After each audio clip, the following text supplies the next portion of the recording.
and gentlemen, to game number 1. This is the round of 8 of Chrono Clash II, presented by Chronosphere.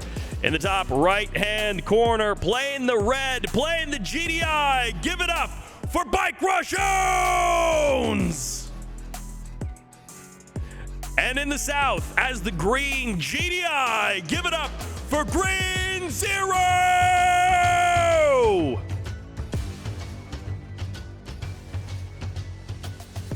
How about that? A GDI mirror. I didn't see this coming, I must admit, but I think Green Zero will actually feel quite comfortable with this because he's actually been quite good in GDI mirrors over the years. So interesting choice by BikeRush. Winter Meltdown again, one of Green Zero's favourite maps. He's performed very well on this map throughout the tournament. So if he can, if he can snare game number 1 here, you just never know, right? That is true. Green Zero can take down BikeRush, but then it also brings to mind like all of the times where BikeRush in a best of whatever in a tournament has dropped game 1, game 2, sometimes even game 3, and then just reverse sweeps. He is the guy who actually does reverse sweep. Whenever someone says like, oh, a reverse sweep is only 10% likely, he's the 10%. He's the guy who actually gets it done. So it is truly a case of like, you can't count him out. Whereas like Cyberstorm versus Futurama yesterday, you're looking at after game 3 and you're like, how likely is it that Cyberstorm is going to turn this around? Not very likely. You did mention Winter Meltdown. I do just want to pull the curtain back a little bit here. We have a process here where if the players don't agree on the first map, if they don't agree on what to play, then we can just ban the maps from the pool until we get to a first starting map. So people can eliminate their least favorite maps, and then we end up on one that they at least both kind of agree with. And instead of going through the ban process, BikeRush just said, nah, we'll play Winter Meltdown, because that was Green Zero's choice. And so BikeRushOwnz didn't even want to play this map first, but he didn't want to go through the ban process to select a different map. So now we're just on Winter Meltdown, as you mentioned, Green Zero's map choice. Yeah, it's a bit of a testament to how confident BikeRush is here. He obviously knows Green Zero hasn't been playing a lot of the game, but neither is he. So like, it's not like he's going to be in tip-top shape here, and he has gone for these early APC rockets. This is something that, even though most GDI players do it nowadays, Green Zero has never bought into this APC rocket, and this can actually be really hard for Pitbulls to deal with unless he gets quite a large number of them up. So we'll see how Green Zero is able to deal with the pressure. Beyond this, it is a second war factory there at the natural expansion for Green Zero. And I feel like BikeRushOwnz is actually going to be going second refinery at the natural rather than that second war factory. Yeah, I guess he knows because he's sort of got GZ a little bit contained because those APC rockets are going to move into the base. Is GZ going to turn around with those Pitbulls? That looks like he's going to continue forward, but that Harvester is as good as dead. That first one there. A minefield comes down as well. Green Zero may be losing a couple more Harvesters here. The mine drop in reverse. Green Zero drops his own mines on top of the APCs of BikeRushOwnz. One Harvester goes down, but the other one that's low on health manages to survive. There goes the APC, and there goes the Rocket Squad as well. He's trying to run for the hills, run for the building. He turns and he fires and he gets off one rocket, but it just doesn't matter. The Harvester count after all of that is still 8-8, but that's Green Zero building an additional Harvester, and that's BikeRushOwnz just not losing any Harvesters. Yeah, and Green Zero has actually just pumped out another Harvester as well, so he's now ahead. But the attack in the south, he tried to go in with his own Pitbulls to attack BikeRush's expansion. He wasn't able to get any Harvesters done. He did take one to half health, and then they relatively traded pretty evenly, but it looks like there's going to be a counterattack from BikeRush in the south, looking to swing into Green Zero's main base. All right, Green Zero, he wasn't able to completely stop the pressure at the natural, but he's got one Predator tank to stop the pressure at the main. Predator tank shows up, Pitbulls reverse out of there, and they say, we don't want to fight that. There were two more Predator tanks moving in to respawn. On the back BikeRush side of the map, there's an airfield, there's Orcas, there's a command post with AP ammo almost done and Tier 3 ready to go. Now, the Orca strike is going to cross the map, so Green Zero knows that the airfield is out. He knows that this is a possibility, and there is going to be the first strike. He's actually also, BikeRush has also gone for a second MCV, which he's sending to that northern Tiberium field. So he's looking to either maybe harvest that field or secure it for himself without Green Zero noticing. The Orcas could be a problem. BikeRush has actually decided to only go for 3 Orcas. He's not even constructing that 4th Orca, so he won't be able to kill 3 Harvesters with those Orcas. Will Green Zero spot them here with the APCs? Oh, I don't know if he did. I mean, he can see them, but has he actually noticed them? He's got AA batteries, so he knows they're there. Or he knows they're likely to be coming in. And all right, Harvester on the transfer. Harvester gets mine dropped, and he's just not minding at all. He passes by everything. Sonic Emitter shows up, and that's what Green Zero does have to deal with. BikeRushOwnz was prepping that. Meanwhile, on the other side of the map, it's going to be Mammoth Tanks versus Pitbulls. Pitbulls trying to hunt down those Harvesters, and the Sonic Emitters are blasting through these Pred APC in the main base of BikeRushOwnz. APCs do back off. Orcas are hunting. It has turned into an absolute mess across the map as BikeRushOwnz has lost a Harvester, but now his Mammoth Tank is going to be cornering those APCs. Rocket Squad's getting a couple of shots off on some of these other units, and these APCs are truly just in the corner fighting for their life, but they will not survive. BikeRushOwnz, he's only maintained a slim economic lead, but he's done that despite being down on Harvesters for most of the game. Down slightly in Harvester numbers, not enough. And you killed my MCV. Yes. Green Zero didn't even realize he lost his MCV. I didn't either. I don't even know where that happened. No, was that the Orcas? Yeah, well, I did notice he had a veteran Orca, and I was trying to figure out what they killed, but that does explain that. He's obviously got Green Zero's MCV in the north side of the map. Railguns is about to be done for Green Zero. He's got 5 Mammoth Tanks, 4 in the middle of the map, a 6th actually just coming out from that Northern War factory. If he knows where that Marv is, I'm pretty sure those Mammoth Tanks could take out that Marv, but he probably doesn't know what's up there. And yeah, that's a big loss for Green Zero, though, losing that MCV. That's really bad. Now the scan comes in the north. Green Zero confirms his greatest fears. The Marv is out. It's already harvested much of that field in the north. It's going to be Zone Troopers versus Predator tanks in the south. Preds are going toe-to-toe, but of course the Zones are the bigger boys. The Railguns on the Zone Troopers are just better than the Pred tanks. Mammoths don't move forward, don't move up to the north, but BikeRushOwnz, he may have killed the MCV of his opponent. He's still rocking the dual MCV life for himself, and he's going to try and take 2 bases at once. Everyone, it seems like, is dizzy in this game except Bike. Green Zero didn't know his MCV went down. Neither did Dune or I. And we have God mode. We can see everything on the map. So Green Zero not having a good first game here on one of his favorite maps, Winter Meltdown. Yeah, and it looks like Green Zero is going to push forward here with sniper teams to deal with those Zone Troopers as well as the Mammoth Tanks. And Juggernauts aren't the greatest unit in the world with Mammoth Tanks, because if they get in range and the Juggernauts can't fire back, this could be big trouble for BikeRush. Mammoth Tanks rolling in. Orcas, Juggernauts, APCs, a little bit of everything is here to stop him. And the Mammoth Tanks move in close, but they're getting pummeled by the entire arsenal of GDI. Jugs going getting up close and personal. It's railguns versus non-railguns, but there's so much other stuff here for BikeRushOwnz.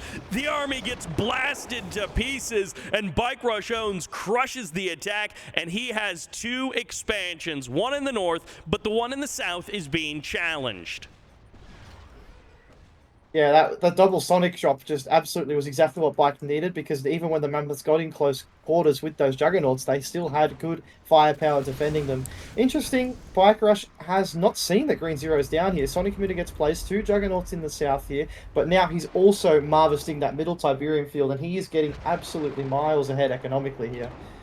We went from a couple of minutes ago, BikeRushOwnz was 1K ahead of Green Zero to now he's 21K ahead. Shockwave artillery going to be firing off. Locks down both of the Juggernauts with basically the first shot. How does he do it? The RNG is just too good. The Harvester gets shut down. The Sonic Emitters gets their shots off, and that's going to be a dead Harvester and maybe even a dead refinery as well. Hammerheads and Orcas show up. BikeRushOwnz maybe playing Tempest Rising, but he's here to crush it in Kane's Wrath as well. Juggernauts get overwhelmed. This southern expansion doesn't belong to Green Zero. It's the domain of BikeRushOwnz. And the MCV will fall again. The second MCV to fall in this match. Tungsten Shell done, so those Hammerheads need to get out of there, but the MCV for BikeRush continues to push forward with the Jugs, with the Marv, and it looks like Green Zero will be out of this game.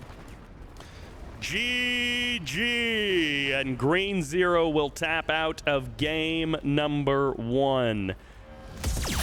What are your thoughts on BikeRush potentially choosing Skrin here for game number 2? It doesn't overly surprise me. I've actually had a conversation with Bike before, specifically about Green Zero, and he feels like he's most likely to lose playing Nod factions into Green Zero, because Green Zero as a GDI player has had so much experience fighting Nod over his however long he's been playing the game, when he's had to play people like Phoenix and Technique and of course BikeRush, and even going back to like Wookie Burt and people like that. He fights so much Blackhand and Nod that he actually feels more comfortable against Green Zero in particular with Skrin, because he doesn't feel like Green Zero is as well prepared for it. This is one of those things where if you look at just this game by itself, you may not be like, oh, there's not that much this tournament by itself. You're like, okay, yeah, there's Nod, but like we have more than a decade of Nod and Blackhand being almost exclusively played in tournaments, and GDI kind of being an underdog in a lot of events historically.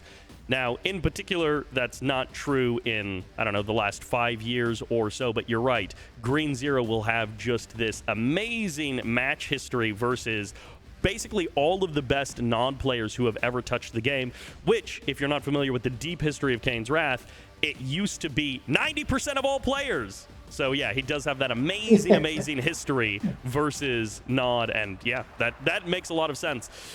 All right, here we are in game number 2. It is Tournament Undergrounds, and on the left side as the green GDI, this is Green Zero. On the right side, rocking the red, playing Skrin, it's BikeRushOwnz. So BikeRushOwnz did stick with Skrin from the early pick in the pregame. So that is confirmed now. He really is playing Skrin. Yeah, and this is so annoying. I mean, Green Zero tried to go for that that middle spike. He built 5 rifles straight down the middle.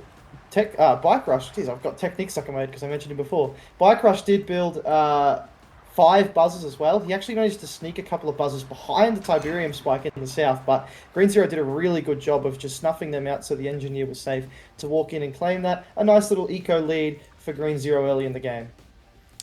He gets the Tipz spike, he gets the kill on the buzzers, and that's one of those things where Green Zero was expecting buzzers from BikeRush, and that's why he built so many rifles. You would never have that many rifles crossing the map for, before the 1 minute mark in this game.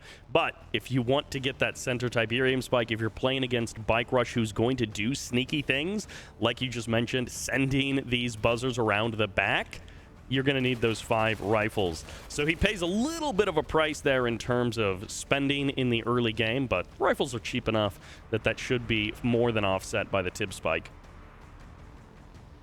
Yeah, exactly, and that's the good thing is, if he lost the engineer, it would be absolutely horrible. There's also a chance that Green Zero might have thought BikeRush would go for the spike himself, and maybe he'd be overwhelm the buzzers and be able to snipe an engineer. Of course, BikeRush didn't build an engineer, which is good for him, but it's not a bad play from Green Zero. He's going to have that extra little bit of income throughout the game. He'll make back the $600 he spent from the 2 extra rifles in a minute. So it looks like, in the meantime, Bike is pushing out some Seeker tanks, and it's going to be pitbulls for Green Zero. And that minute has passed, so Green Zero is officially in the profit category on that Tipz spike. MCVs all are at the natural expansion, and I see 3 units moving across the map, and it's more harvesters now for BikeRushOwnz. So he is not continuing this push. This is not any kind of super aggression. This is a pretty small attack, all things concerned. Green Zero is going to be able to push it back. How many pit bulls are traded back for the Seeker tanks? It looks like the answer is going to be just 1. Yeah, that's really nice for Green Zero. I mean, as long as he knows that BikeRush isn't following this up, which I think he'll probably be able to sniff that out now. Yeah, the pitbulls are just going to cross the map. He probably knows there's not a hell of a lot left out for BikeRush here. But of course, BikeRush, being the Skrin faction, he's just going to pump out a couple of descents, and his harvesters are going to be completely safe. The Orcas could cause some problems here, and that is another thing that Green Zero desperately wanted to deny BikeRush, the scout of that airfield. Descents coming out, but of course disintegrators don't shoot up. There's going to be the nerve center at 3 minutes 50. The third Orca is done. The fourth is now ready. And will there be a plasma missile battery in time? Pitbulls are attacking at the main base. This is a distraction so that the Orcas can cross the map. How many units can you get down here in the south? But how many Harvs can you get at the natural expansion is the real question. BikeRushOwnz is still up by 2 Harvesters, so Green Zero had to cut units to make this happen. Disintegrators going to be tagging those, and there are 2 plasma missile batteries ready and waiting. 1 dead Orca, 2 dead Orcas, 1 dead Harvester. That's 4 for 1. BikeRushOwnz comes out on top. That was a complete blind read, by the way. I was looking at BikeRush's vision. He didn't see those Orcas at all until they were pretty much across the map. He just had that feeling that Green Zero would go for those Orcas, and he was absolutely bang on. And look at this. Green Zero lost them all. He knows BikeRush has counted it, and he's going, I don't care. I'm going to go straight back for him. This reminds me of... Once again, BikeRushOwnz, he sent a message in chat yesterday, and he said, hey, are you casting games? So BikeRushOwnz was watching streams yesterday. He may have very well seen Green Zero do this exact thing on this exact map yesterday. And then he combines that with like his feeling for the game. He's played so many matches in Kane's Wrath, and he has that star sense. He does manage to predict the Orcas, and he sees the Pitbulls coming in, and he says, I think this is a distraction. Now the Orcas are moving back out. There's already 1 plasma missile battery in the main base. So if the Orcas are hoping to attack there is still going to be some resistance for them. Yeah, I think this is a bit of a poor choice by Green Zero because, I mean, Scrin AA batteries, even without that upgrade, are so strong. I mean, he'll probably be able to snipe a couple of Harvesters down, which is always good, but again, is it going to be enough to swing the fact that like, BikeRush is already out here producing tripods? They come in now, they're going to get 1 Harvester, the AA battery should get... Yeah, gets 1 Orca. He'll probably get away with the 3 Orcas. So, I mean, if he's going to keep doing 1 Orca, 1 Harvester, you'll take those trades every day of the week. BikeRushOwnz repositioning some of his army up to the north, and Green Zero trying to find an angle in to this base. Seeker tanks are on the move as well, so it's not just the plasma missile batteries that he has to worry about. The range! The range! Are you kidding me? I can't believe he was in range at that position. That is crazy that was... And now he's going to lose both of the remaining Orcas. Yeah, that's 8 Orcas down for like 2 Harvesters. 2 Harvesters, yeah, that's just not worked for Green Zero at all here.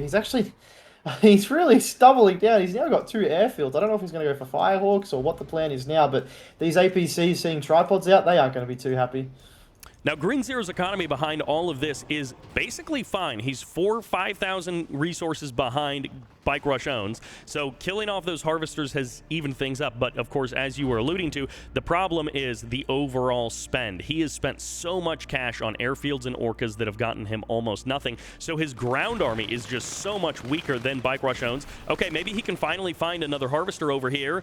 APC's not going to be able to chase that down. Not enough DPS. This is something that he's done quite a bit. He did this against Dumbfish, actually on this map with Predator tanks. He just backs his units further into BikeRush's base. This is just a waste. They're not going to accomplish very much. They're only like 5 APCs. What are they going to do? You could at least have pulled them back. And he's actually single filing more APCs into the base. I just think this is just a waste. These APCs are not going to accomplish very much at all.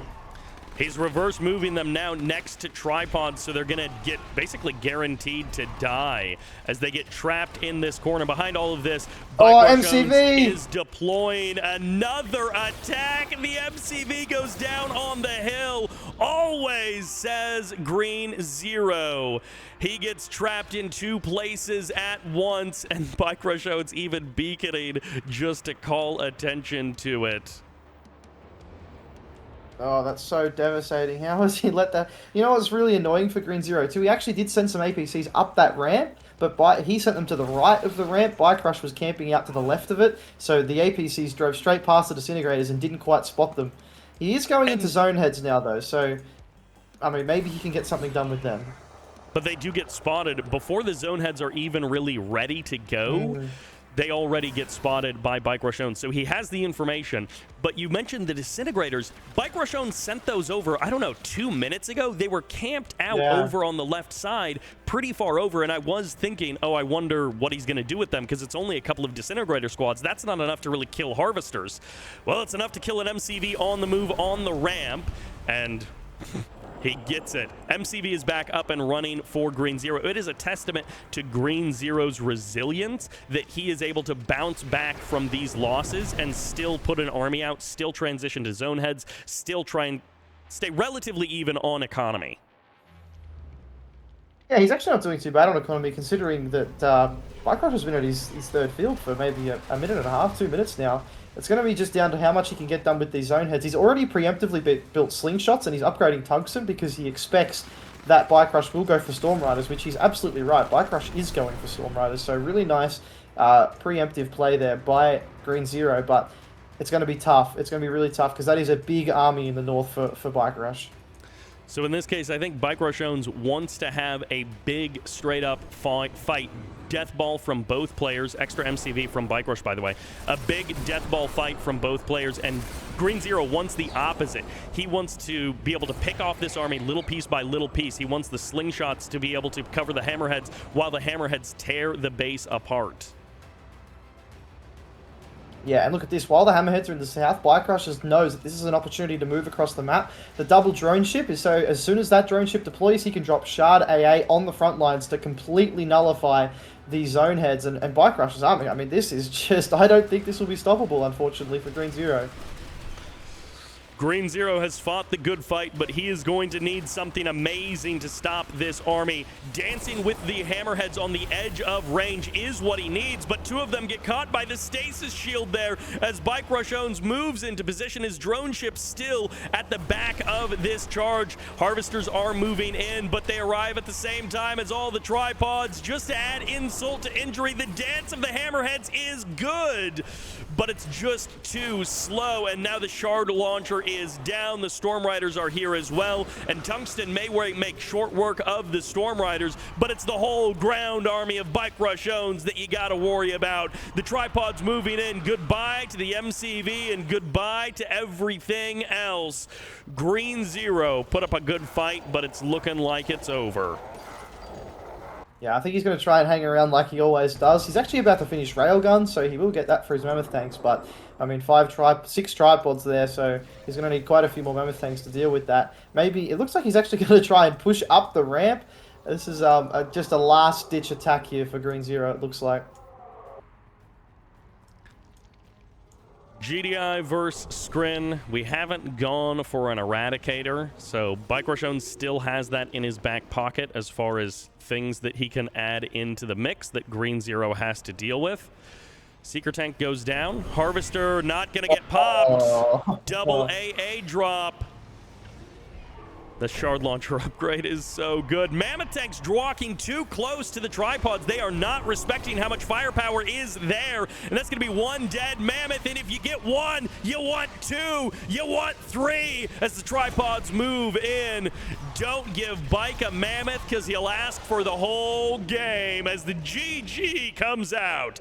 And Green Zero has been defeated. Bike goes up 2-0. And this will be so frustrating for Green Zero. He's actually playing quite well, but both games have been decided by those MCV snipes. You feel like Green Zero was, again, in not too bad a position in that game. I mean, the Orcas were a bit of a misplay, didn't quite get enough done for him, but he was recovering, he had the zone heads, he was getting Mammoth tanks, and then all of a sudden your MCV's gone, and BikeRush can establish his third while you're still rebuilding an MCV. And here we are. Welcome to Sick City for game number 3. In the north, choosing the map, this is Green Zero. And in the south, playing the red Skrin, this is BikeRushOwnz.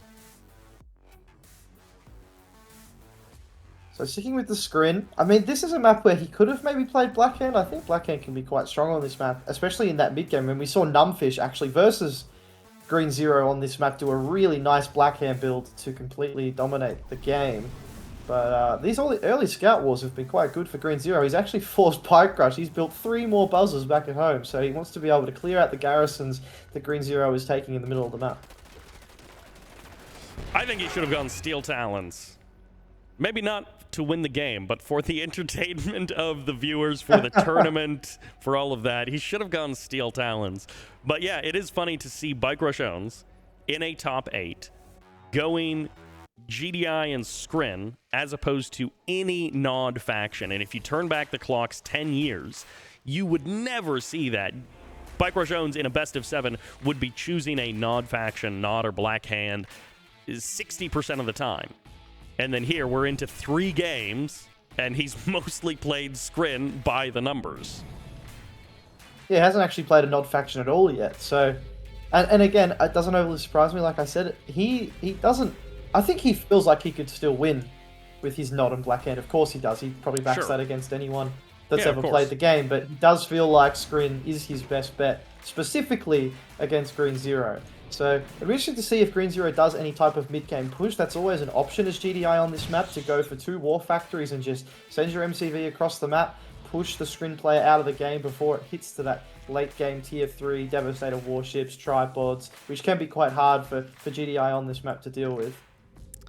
Yep, the name of the game, just like in the last one, is Disrupt BikeRush. You have to find some way to knock him back. You have to find some way to knock him down. He's up 1 Harvester right now over Green Zero. Green Zero's 6th Harvester should be finishing quite soon. But these are the things where, like, those little timings can add up over time. And when you're down 0-2 in a series, you got to make something happen. It didn't work last time with the Orcas. What can Green Zero cook up here? It's not going to be the Blue Tiberium, because that's being taken by BikeRush. Yeah, I think Green Zero is missing an opportunity here, because he could go out and take that Blue Tiberium. There's always a chance that BikeRush will build a couple of descents and destroy the bridges, meaning that Green Zero's Harvesters have no access to that Blue Tiberium. So I wouldn't be too surprised if we see that soon from BikeRush, but yeah, it looks like it's just going to be a standard eco game from these guys. Glad to see it. I mean, we do want to see that big mid-game from Green Zero. I would love to see him try and pull out that, like, sonic emitter slow crawl across the map. That can work versus Scrin, but the thing you always have to, like, you have to trap your opponent into using is the stasis shield. Like, if you're going to do that slow crawl with juggernauts and sonic emitters, you have to get your opponent to use the stasis shield on something, and you have to be ready for it. And that can be what the late game fight comes down to. If this does go into a late game situation, it could be the stasis, whether it's a good one or a bad one, that decides the late game fight. But it looks like Green Zero is going to go for a little bit of a push here. And to be fair, BikeRush isn't overly prepared for it. Although there are dev tanks coming up from the main base, 2 fully charged dev tanks, and another one at the second now. All right, it is 1 charged up dev tank on the high ground. Green Zero unintentionally reverse moving into the reinforcements. He didn't realize it, but that was possibly the worst thing that he could have done in that moment. The luck was not with him as APCs and Preds go down. The dev tanks ready to move across the map. They're going to slow down to burn down these buildings, to dislodge these GDI units, and Green Zero is in full-on retreat. He is in full-on mine the road mode. Yeah, you don't want to go down that road if you're a Scrin unit right now. Looks like BikeRush hasn't managed to get up his second refinery. We are seeing an airfield from Green Zero. Possibly, will it be Orcas or Hammerheads? I'd be interested to see. But that's a lot of dev tanks, isn't it? Wow, it's got 1, 2, 3, 4, 5, 7, 8 if you include the one at the main. It looks like that's where Green Zero's army's heading as well. As long as you can trim down the anti-air, the Hammerheads can shred those dev tanks. Now on the north side, Green Zero has left a pit bull to guard that Blue Tiberium field, and BikeRushOwnz has now a couple of times sent a Harvester there, so hopefully Green Zero can get a kill on that Harvester up there in the north. Dev tanks moving forward. Green Zero has been pushed back once again. He keeps trying this attempt at a move out to try and knock down that anything from BikeRushOwnz, and he's not finding it. Mines will slow down this army a little bit, and the Disintegrators didn't get the memo. They step forward and they get blasted. And he's even sniping a couple of them with those hammerheads. The hammerheads are going to move forward here. The gunwalkers, yeah, they need to move forward. They were sort of leaving those dev tanks to die, but now they're going to run into the predator tanks. This is nice work by Green Zero. He's out positioning BikeRush at the moment, and is he going to put? It'll be so tough to push up that ramp with those dev tanks getting charged up. And yeah, Green Zero knows that, and he backs off. Reverse move bug is going to curse this one APC. He didn't get the memo with everyone else. This other APC sent to the front line a little bit late. The control group's not quite perfect here from Green Zero. His handling of that previous engagement was basically perfect. The unit movement and control is nice, but now his army is getting broken up by these buildings. This isn't necessarily Green Zero's fault, but he's not babysitting his army enough, and the buildings on this map are causing these units to go wide and walk too close to the Skrin army. The rest of the units have made it into the Skrin main base. There is a plasma missile battery already here. It's going to be a portal to respond to grab that tripod, reclaim the husk, and get the unit back up and running. Green Zero might just have half of his army trapped down into the base of BikeRushOwnz. BikeRushOwnz is going to try and trap them in the corner. They might have to run for the bridge, run for the hill. They haven't accomplished very much, and they're going to be fighting it out. But the rest of Green Zero's army is not here. It's back at the natural expansion. This is not the full strength of Green Zero, but he's being forced to fight against bad odds. Over the bridge they go, but they're late to the party. The Skrin army is already here, and half of Green Zero's forces get picked off before they even make it across the bridge. Yeah, that's really not good for Green Zero. The hammerheads are actually going to come in for a swing. There isn't a hell of a lot of anti-air here for BikeRush, so he should be able to pick off a couple of units here. Even actually just going to focus the gunwalkers down. He says, you don't have much anti-air here, BikeRush. I'm just going to focus those gunwalkers down. The AA battery now will push the hammerheads away, but I think, you know, he got a couple of dev tanks, kill the a few Tipz gunwalkers, and he's... Yes, he does kill the Tipz spike. And Railguns is online now for Green Zero. The end of that engagement was once again perfect by Green Zero. The start was a disaster, but you're right, coming in, he wasn't able to move the Mammoth tanks into position, but coming in with the Hammerheads to snipe those few units that can shoot up and then eliminate anything else that's straggling on the front line is exactly the kind of stuff that Green Zero needs to do. He did it initially without any losses to the Hammerheads. Yes, he does lose one right there, but these Hammerheads have already gotten so much value, and unfortunately, he's not able to target down the head of the Mechapede, so the Mechas just do massive damage to the Hammerheads. It's the turnaround, as now BikeRush's army is getting broken up by the town. There's the stasis, 3 Mammoth tanks with railguns frozen in place, and this gives BikeRushOwnz so much time to reposition. Drone ship takes massive damage, but it's just not enough, and now the stasis is breaking up Green Zero's army as well. Orbital bombardment plus shockwave artillery is going to rain down, but there's the phase to save the tripods. It's not a fair fight when the one clicks come online, but the rest of the army is now online, and Green Zero can crush what BikeRush has in the south. Another portal to body block. Disintegrators not able to come into the fight. They're just getting killed off before they can even join. Plasma missile battery will blast the Hammerheads out of the sky, but the Mammoth tanks are unopposed out of stasis, and now BikeRush is out of time in the middle of the map. He gets crushed by the power and might of the mechanized GDI. Yeah, brilliant by Green Zero. It was such a good engagement for him. The stasis wasn't placed perfectly. The GG well played does come down from BikeRush. And there it goes. Green Zero is on the board in this series. Well played, Green Zero. That was a really nice game. He actually just out-ecoed BikeRush in the end, and that's why his army was so much more powerful in that last engagement. Welcome to Toxicity, and welcome to game number 4, of course, presented by Chronosphere. Huge thanks to them for sponsoring Chrono Clash II. On the left side, playing the green GDI, this is Green Zero. On the right side, playing the red Skrin, it's BikeRushOwnz. Who's built 3 disintegrators this game, and I guess that's because there is that second Tiberium spike, which is quite exposed, quite far away from the defenses that Green Zero would be able to build for it, and he might be just looking to snipe that Tiberium spike, cause Green Zero some issues, get himself a little economic lead, and then see where the game goes from there. Nice little Tiberium spike snipe in the very beginning of the game. Warp Sphere is out for BikeRushOwnz, and Anytime you see the portal in the first couple of descents coming out, even when they're Skrin, when they're a faction that doesn't have fast legs, you do have to get a little bit worried, okay, is this going to be some kind of crazy all-in? We saw some all-in attempts on this map, but no, it is just those 3, and Green Zero knows about it. He is heading out with an APC. There is no rifleman inside of this APC, so... Oh, the rifleman was lagging behind, and he's going to get cut off by the buzzers. Oh, run, run, run, run, run! He gets it! Perfect. Okay, he loses the spike. Unfortunately, the delay of that rifleman getting into the APC meant he couldn't prevent the disintegrators from killing that Tiberium spike. He did spot that bunker in the south has really large vision radius, and that's why he knew that the disintegrators were there, despite them crossing over the blue Tiberium field. But yeah, I mean, it's not the greatest result in the world for Green Zero. It is a little bit of an investment for BikeRush, but obviously, the longer the game goes, the better that is for BikeRush. But for now, Green Zero should find himself getting ahead.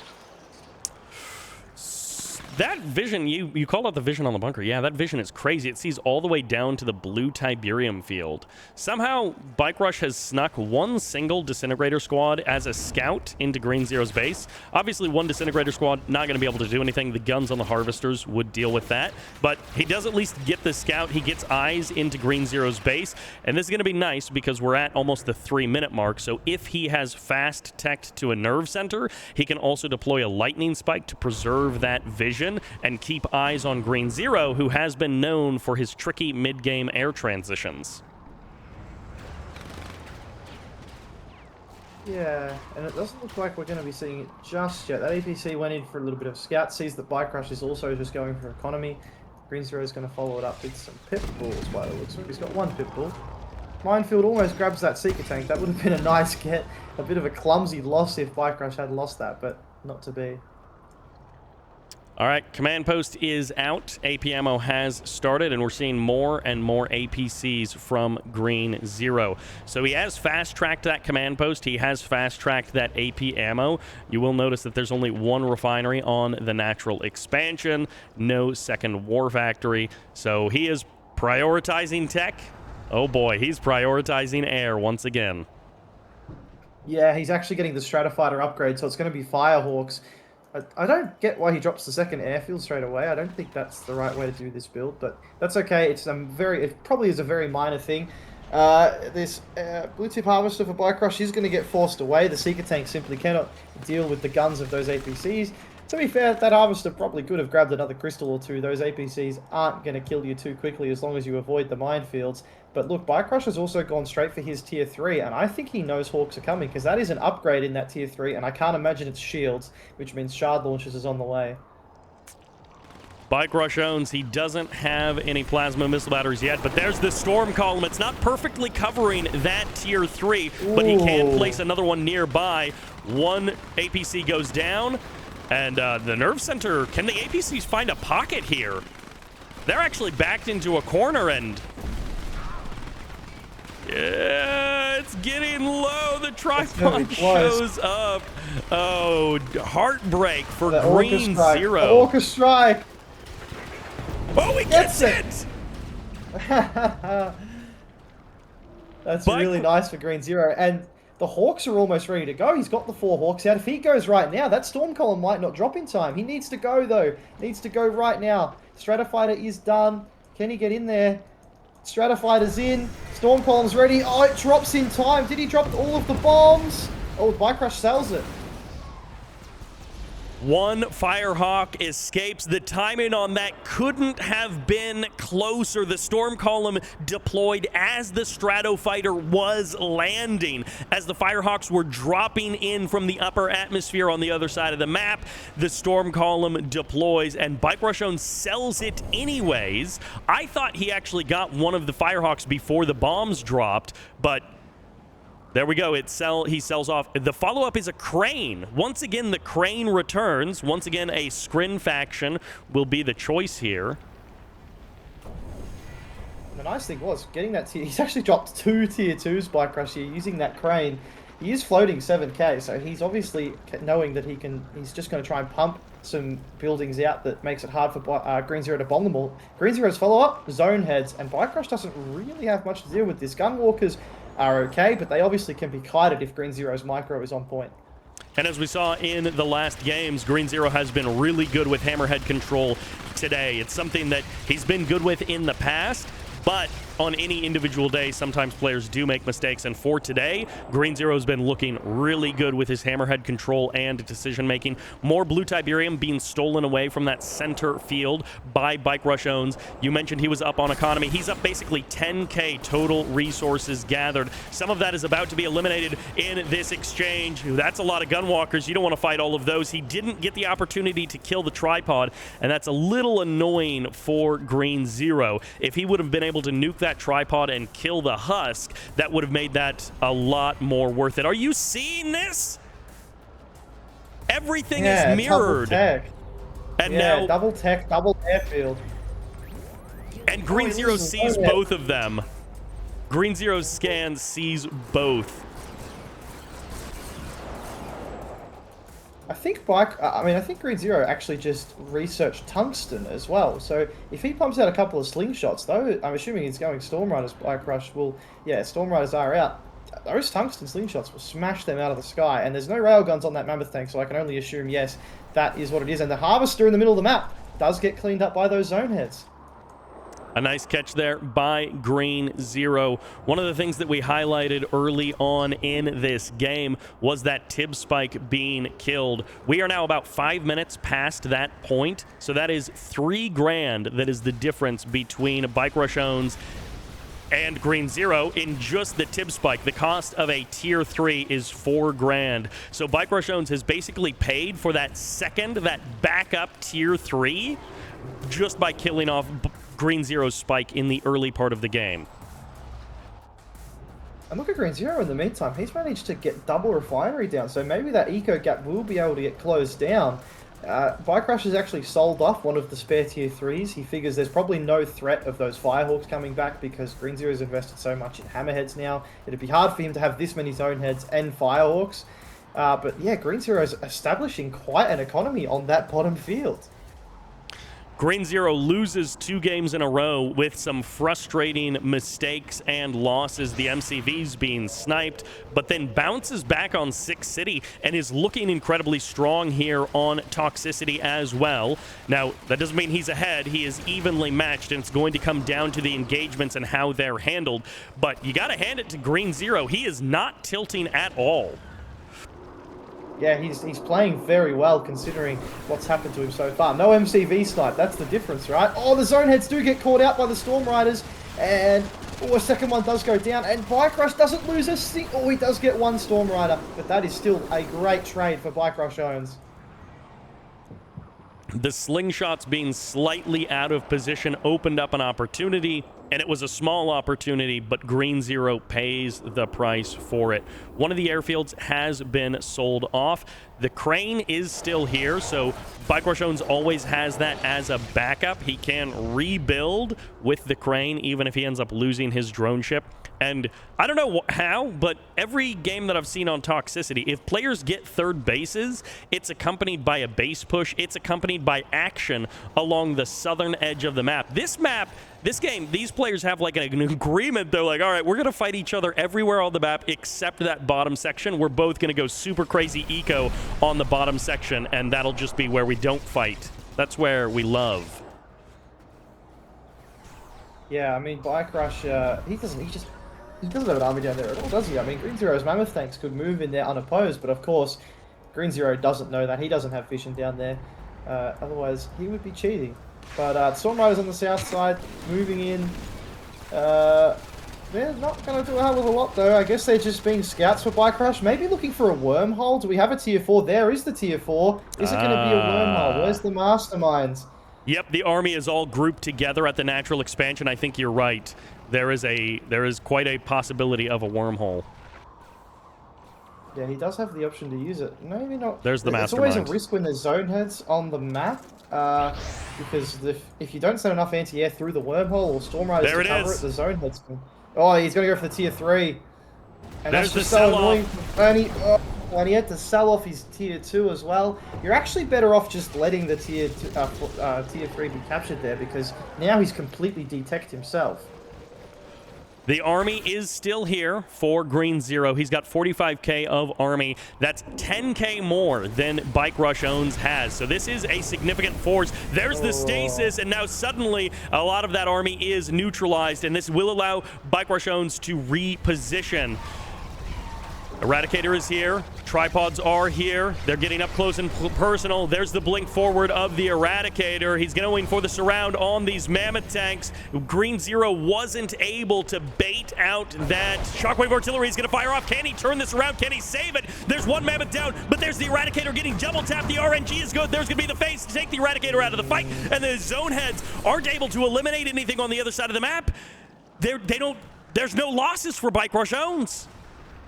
Oh, and he even loses the zone head to that Mecha Pete. Yeah, it was a complete opposite of the last game. Last game, Green Zero had overwhelming numbers, overwhelming force. This time it was BikeRush, plus the stasis is just too much. 4 mammoth tanks on that front line basically went down for nothing. That was 12k of army that disappeared with hardly a shot fired in the other direction. Absolute devastation in that fight, but Green Zero, he still has a 33k army. That's a lot of GDI. If he can find some way to turn it around, the problem is, of course, he's already used shockwave artillery, so he needs another EMP option. But if he can find a way to turn this around, he's still got a big army that can do a lot of damage. Yeah, and I mean, this is a really nice transition. The shock troopers, Green Zero really does lack the anti-infantry. Of course, he does have zone heads, but you don't want to be using zone heads as anti-infantry. He actually just lost another one. There's actually a veteran Mechapede here that just sniped another zone head. Nice for Green Zero. He's moved in. He's getting almost 2 full loads of Blue Siberium. That can help fund building up an army that is capable of competing with BikeRushers, but looks like BikeRush is going to make his move now.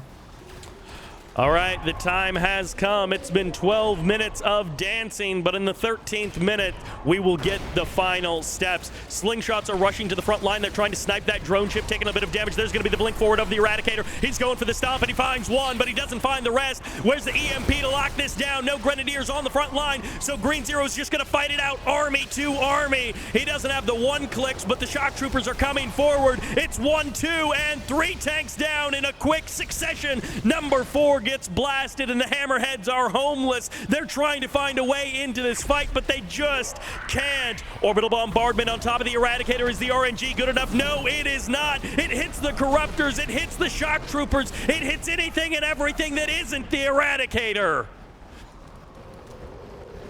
And another absolutely crucial, brutal victory in that fight there for BikeRush. Green Zero's army has really been whittled down. He's going to hang around. You never know. Mammoth tanks just have an ability to wipe out armies if they get the right positioning. But that hexapod, man, that survived. It was like 1 mammoth tank shot away at one point, but all the mammoths went down just before he was able to take it out. If you don't have EMP to lock down these units, I'm not sure how he's ever going to have the uptime to kill them. Blink forward of the shock troopers. They snipe a mammoth tank that, once again, it got broken up away from the rest of his friends by going on the low ground, by going on the other side of that kind of cliff, that cement barrier there. The terrain of the map can be cruel in these ways that it breaks up your army in ways that you didn't intend. Yeah, and that's always the thing with a map like this, that's why Green Zero probably feels he can always hang around on a map like this, especially because if he gets the right positioning with the buildings and all that, you just never know. You can win a fight with quite a smaller army based on the positioning of the armies, but this is a lot of stuff for BikeRush. He has managed to pump out another 6, 7, he's got 7 mammoth tanks, a juggernaut, but BikeRush is moving in for the kill now. Is he going to commit to this? There's not a lot of anti-infantry again. The armies have grown. No sniper teams, no grenadiers. It's up to the mammoth tanks, but there's going to be the shockwave artillery. The RNG could save him. That's 3-4 tripods and the Eradicator locked down. This is Green Zero's moment. If he can crush the army that isn't firing, he can knock this down, but he doesn't have the DPS, he doesn't have the range, and everything is back online. The army comes in, and it's BikeRush all clumped together. You want to nuke that one spot, but you just don't have the power. Green Zero's army evaporates. The lasers always win.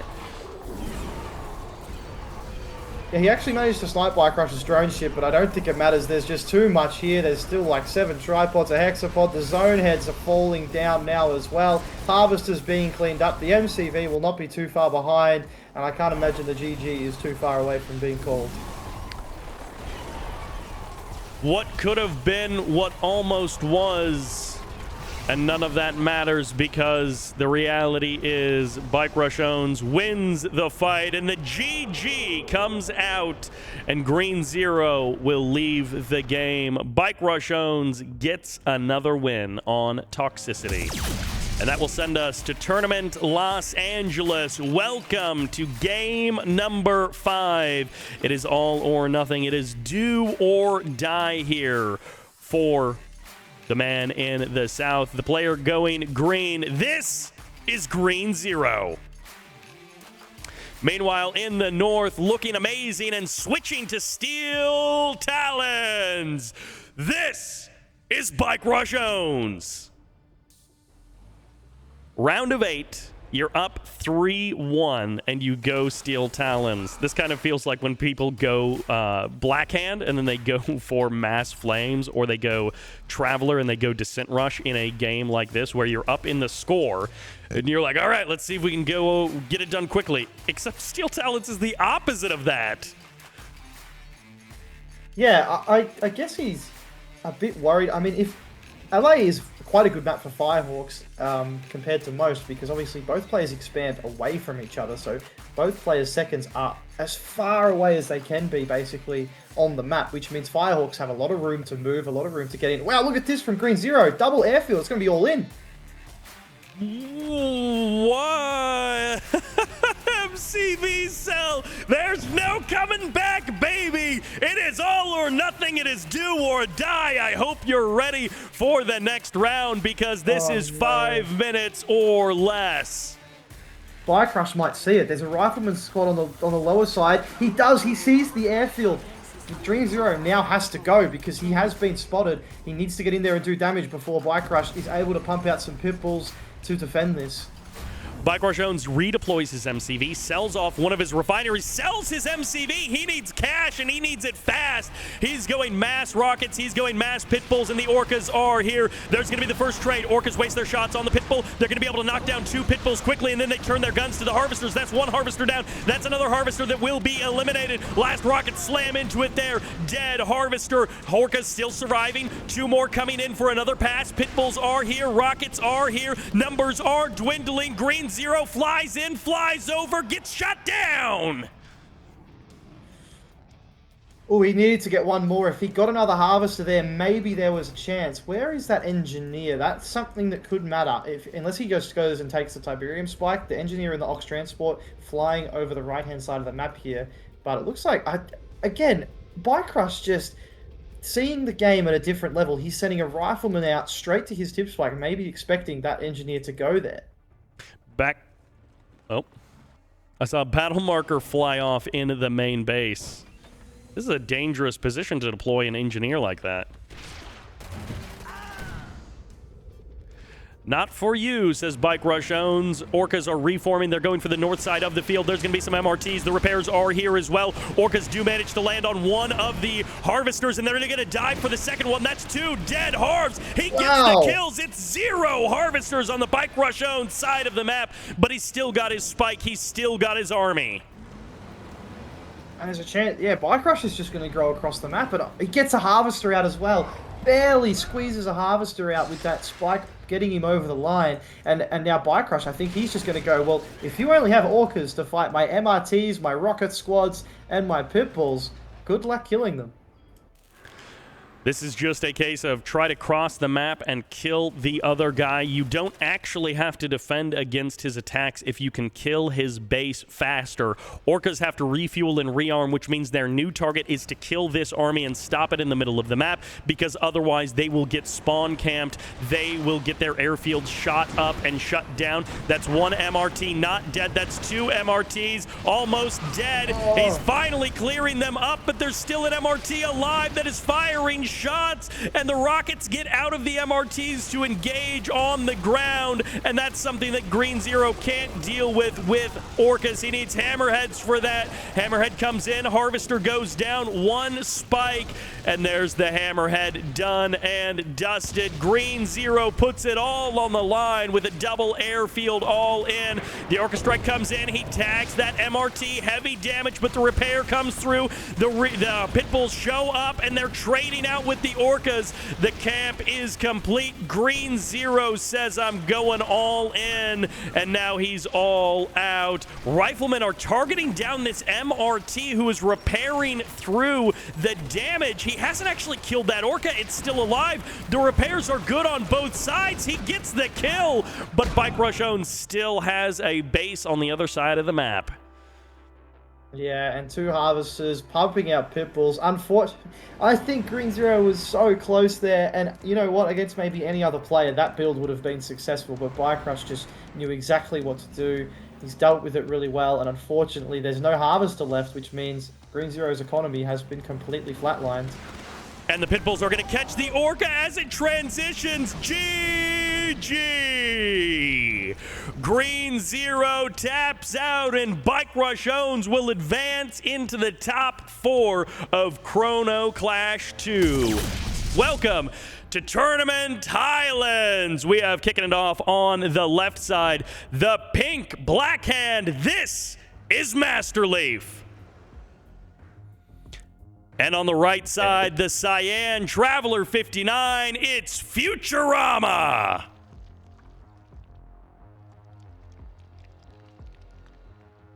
So this map here, obviously, Sybert, I think was mutually agreed on. I wasn't following the chat just there at the end, but I think it's mutually agreed on this map. Is that right?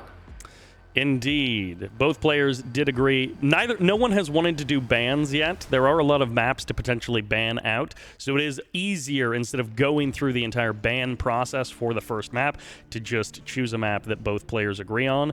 And I don't know if Masterleaf had this idea in his head from the beginning, but we have a Flame Rush on the way from Leaf. It's a quick operations center, and he is going for a flame tank. So it's a flame tank first. It'll be interesting to see if he builds a second one or if he goes straight for a reckoner. Nothing's queued. Oh yeah, he sells it straight away. So it's just going to be the single flame tank Sybert.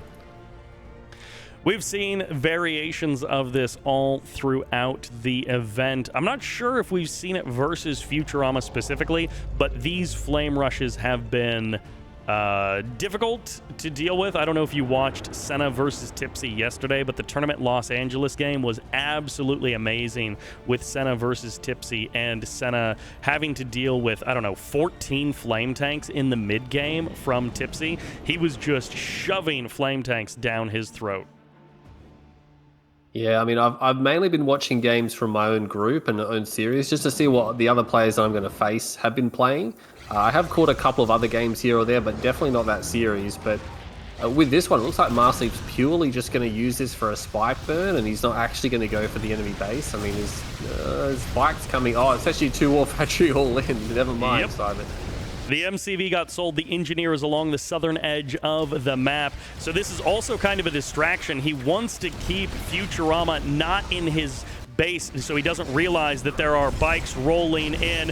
1 Seeker tank down, 2 Seeker tanks down, but the bikes are being cleaned up. Masterleaf is hitting hard and fast here in game number 1, but he hasn't killed any Harvesters yet. He sees the drone ship down there at the natural expansion, and it's more Seeker tanks eliminated. The reinforcements need to group up here for Masterleaf. He needs to start hitting these Harvesters. I mean, he got quite a few Seeker tanks, so it was definitely a good poke, and he didn't lose too much for it. But yeah, you're right. He needs to do some economic damage because right now, I mean, Futurama's just hardcore shift-clicking those Seekers, and if he gets too many of them, it's just going to be impossible to move in there and take out those Harvesters. And Masterleaf, he heads away. He has at least killed the spike, so he has that much damage done. And of course, the Engineer is still alive. It is a tiny dot in the south of the screen. 1 Harvester on the edge of the base there. It does get tagged, but it's over to the War Factory, so he's offline for a moment. And the attack pulls back. Oh, GG. Looks like Masterleaf has just had enough of that one there. I guess he felt he didn't do enough economic damage. I mean, I think he's given up a little bit too early in that one, but nonetheless, he wasn't in the best position. Okay, so Masterleaf makes it a relatively quick first game. That's, you know, sometimes that happens. And now it makes me wonder, is Leaf's plan to either win fast or lose fast? Because it is very possible that Leaf versus Futurama is going to be about 10 minutes long in total, and Leaf is going to all in every single game. Yeah, I don't agree with that at all with Masterleaf. I mean, he's not the type of player who, I mean, he does do all-ins on occasion, but I just think he's way stronger when he plays like a mid or late game. And it's just confusing, I think, playing the Nod factions against a Scrin when, you know, he should just be playing his Traveler or his Scrin or something like that, especially in a large cash prize tournament. I mean, yeah, okay, you can throw out another faction every now and then, but that didn't work. Futurama just held too easily, and he can't repeat that. Welcome to Tiberium Rift. And by that I actually mean Tournament Rift. It's the original, it's the classic. Masterleaf, for his game number 2, has chosen the map that once upon a time was the most played in competitive Kane's Wrath. On the left side, playing the black hand, this is Futurama. And on the right side, playing the pink, this is Masterleaf. Tournament Rift, man, it's been around for 18 years. This is an old map and a goldie. It has generally been superseded by, it was superseded by Twisted Rift, and then that was replaced with Tiberium Rift. So yeah, it's been through a bit of a shake-up. But yeah, you don't see this map crop up anywhere near as often as you used to way back in the day. And I feel bad for you, Green Zero. One of the advantages of having you here on the cast is your deep game knowledge and your experience. And then the first game that you cast is like 2 minutes long, and it's just a double War Factory all in. I am concerned that you're going to show up for a series, and then it's just going to be all ins. Yeah, it's definitely, it's one of those things. Actually, so you got 2 engineers. Masterleaf has 2 engineers down the bottom. That's, I don't think, how does he expect to take that other spike? I mean, I guess maybe he's going to juke it around, but Futurama already took the spike, so even if he gets it, he's not getting his $500 back. I mean, it's going to be good if he does get it, but it's going to require quite an effort. We'll see if Futurama messes this up. I assume Futurama is just going to try and dive past the Cabal squad, and he may lose the fight with the Cabal squad, but he got the engineer. And yeah, I'm just surprised that Masterleaf only went 1 Cabal squad and went 3 engineers. He sort of did this weird combination that shouldn't have worked, and it didn't work. Yeah, I mean, it almost worked, but I mean, it was just dangerous, right? Like, you don't have flame, like, if there's a Cabal down there, which like 99% of the time there's going to be, it's just so super risky. And now he lost an engineer. Futurama's got that spike. I mean, they split the spikes, but I mean, Masterleaf's still behind. And he went for these bikes and got nothing done. So once again, Futurama, he's a full harvester ahead on Masterleaf. Scorpion tanks trying to guard Futurama, feeling comfy, and Masterleaf, he's going to have to find a way to make up for the difference. I know Masterleaf is one of those players that can be very calculating, and he will say stuff like, oh, if you go 3 engineers in the beginning of the game and you lose one of them in that way, it's just over, the game is done. So by some accounts, Masterleaf's own analysis of this game is that he's already lost it. Yeah, a lot of people say that when they're like, oh, I lost my engineer, therefore the game is over. I'm like, yeah, you're definitely behind, but the game is not over. You can very easily come back from something like that, assuming you just lose, 1 engineer. If you lose multiple engineers, then you're definitely dead. But yeah, people who quit out after losing just a single engineer, that's way too premature. Masterleaf, of course, is not going to quit out just yet, because this is a high-stakes tournament. He's not just going to throw this game away super quick. Masterleaf goes for the refinery in the south and follows it up with a barracks. So he is worried about something potentially coming out from Futurama, but not worried enough that he's cut harvester production. He's actually caught up on harves. He was behind earlier, and now it's 8-8 between the 2 players. Yeah, it looks like both players just plan to play a bit passive now. Masterleaf has got these 3 bikes, so he can basically see most of the map. So It's one of those things when you can see most of the map, you get very comfortable and you're just, you make better decisions, right? It's like, oh, I can eco because you're just ecoing, therefore I'm not going to get attacked. Futurama is a little bit more blind, which is why he's got a bit more combat units out. But yeah, Masterleaf, yeah, he's done a great job. He's got a second ref down, and Futurama is just about to place it now, I reckon. The other thing is, Masterleaf may have lost the first engineer in the south, but he will get the second one into the Tipz spike right there at 424. So in about 1 minute, it will pay for itself. Okay, we've seen this a couple of times. What is up with the resurgence of cranes in people's bases? I have not seen this until very recently.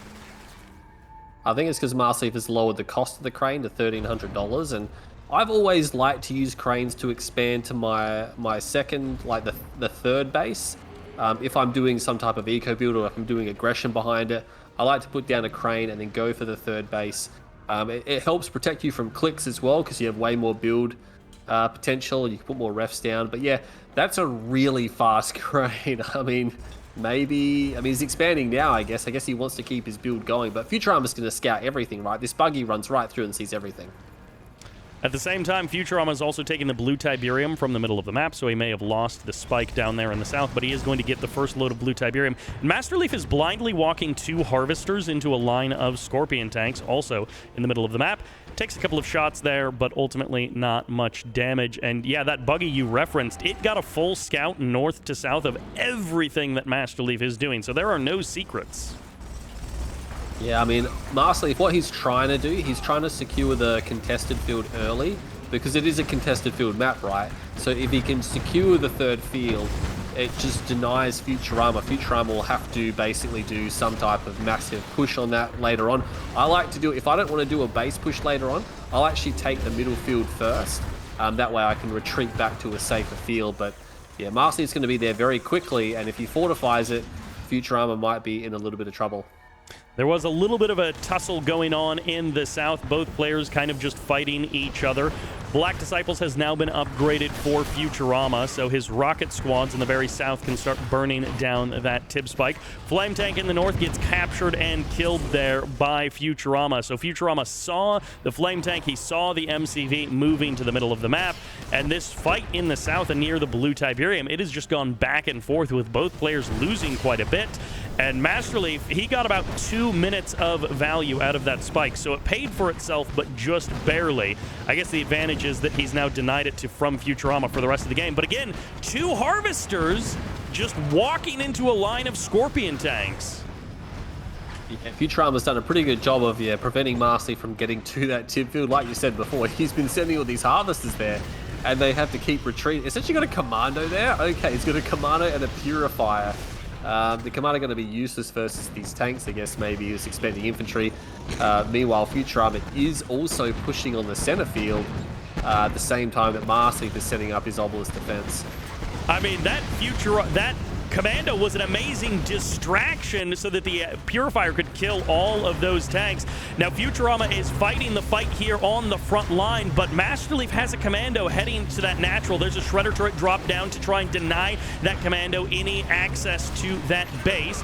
We do have the continued line of obelisks from Futurama in the north. Purifiers step forward. They've got blue flame, so they're going to burn down that infantry. That's the end of those early infantry squads, but 1 husk lies on the ground for some player to capture. I think he should have sent that commander to the middle field for that fight. If he had the commander in the middle field, he would have melted all the infantry and maybe got some building kills as well, because bloody Futurama was busy building obelisks, right? He wasn't building shredder turrets, but unfortunately the commander was down south and really didn't achieve that much. I guess he can bomb out the spike, and maybe that's the consolation prize that he'll get. Well, I don't think he's just bypassing it. I don't know, maybe he doesn't realize he can just bomb that spike out. He's not going to get into this base. His supercharged particles, he's just suiciding in now. I don't think he's controlling it at all. Well, goodbye to the commando and goodbye to these Scorpion tanks in the middle of the map. Finally, Masterleaf has control of the blue Tiberium. It's 8.5 minutes into the game, and he's finally got that for himself. Bunch of infantry loading up for Futurama onto the north side of this contested field. Masterleaf may have been here early, but he hasn't been able to actually secure it. He hasn't been able to actually harvest from it. He didn't fortify it at all, and now he's got to deal with the Redeemer. His Redeemer is still a long way away. He's got nothing here. I mean, there's a couple of beam cannons. I'm not sure why they retreated before. They were already shooting at the MCV. They could have stayed there. And 3's probably not quite enough to put a lot of pressure on, but eventually, I think you got Inspectors. Okay, so yeah, beam cannons versus Spectres. Futurama's already got a pretty decent army here, so this is probably not going to go too well for Leaf unless he pulls something big out. Masterleaf believes in the power of Blue Flame. He believes in the power of the Purifier to burn down the natural expansion, but it's not going to happen as the last shot comes out. The GG comes out, and Masterleaf, he gets the Blue Flame, he gets the Blue Tiberium, but he loses the fight in the north, and as the MCV crumbles, so does Masterleaf's hope in game number 2. Yeah, I mean, that last fight there, it wasn't even a fight, right? Futurama just moved in, and Masterleaf had nothing, and the little units he had there just instantly collapsed. I was quite surprised. Masterleaf was there, like you said, for a very long time. He just didn't do anything with it. That's one of those things where Masterleaf was trying to play the tricky game along the edges of the map. He was trying to, steal away the Tiberium Spike, go for the Commando, go for this Blue Flame Purifier, which if the Obelisk hadn't been in the south, he could have torched that entire base, and then maybe Masterleaf, as he burns down the natural in the main of Futurama, he's able to turn it into a weird, long, extended game where both players are stretched out with half a base.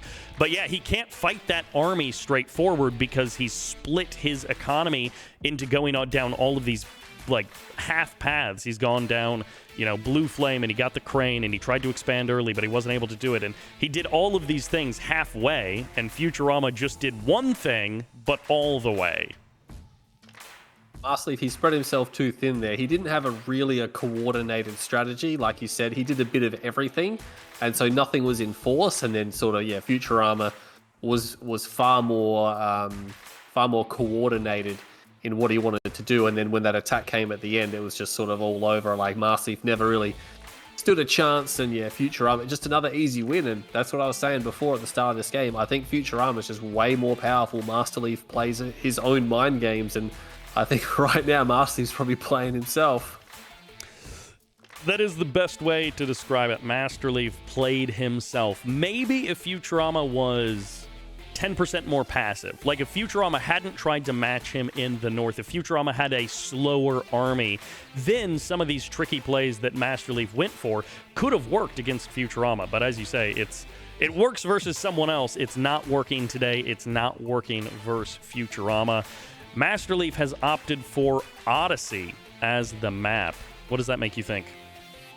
Well, he also switched his faction, right, to Steel Talons. So, I guess, I don't actually know what Masterleaf's thinking right now. Maybe he's getting desperate. Maybe he thinks that, it's just difficult. I'm not sure what he's thinking right now, what his plans is. Maybe he's got a specific strategy thought out for this particular map. But I think Futurama is going to be very comfortable with Blackhand. This is one of those maps that really favors Nod. And just as I say that, he switches screen.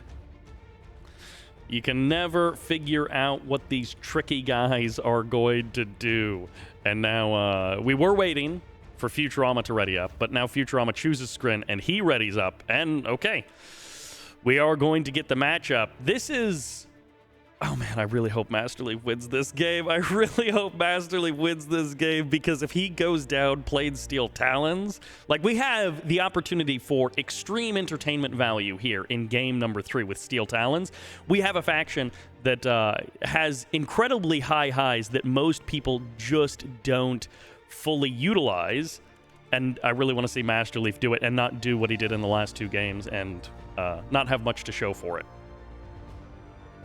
I mean, Steel Talons is one of those factions. It's always been known as a very late game faction, really strong in the late game, but with recent patch updates, they're not super good in the early or mid game, but they're more manageable in the early mid game, and that allows them to get to those end game sort of compositions, and that's where they're a real problem, right? Railgun Mammoths, Adaptive Armor Mammoths, Railgun Accelerator, Behemoths. It's just bad news for any faction, really.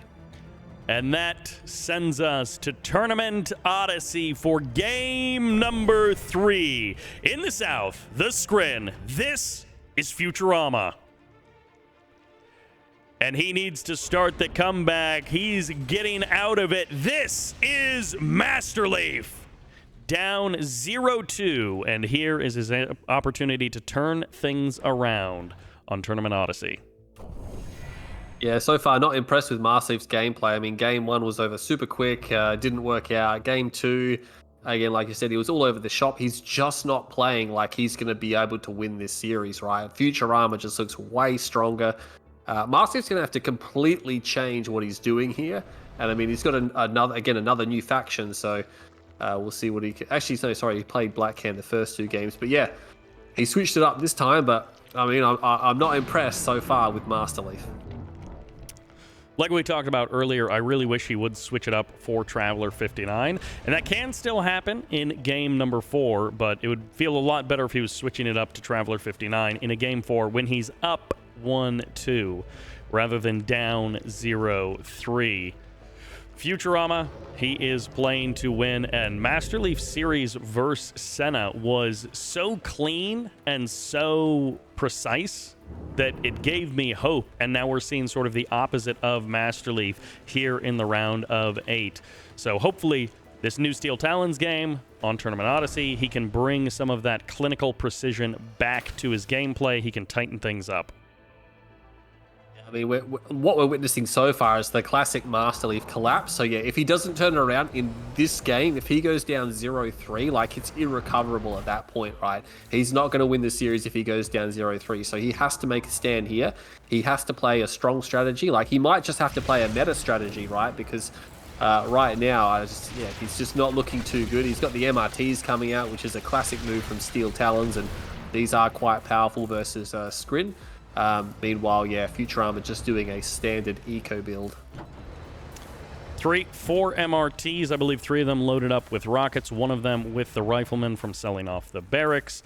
And defensive towers have been a focus on this map in particular, but in R23, defensive towers have been much more sought after by a lot of players. So we'll see if they go for that.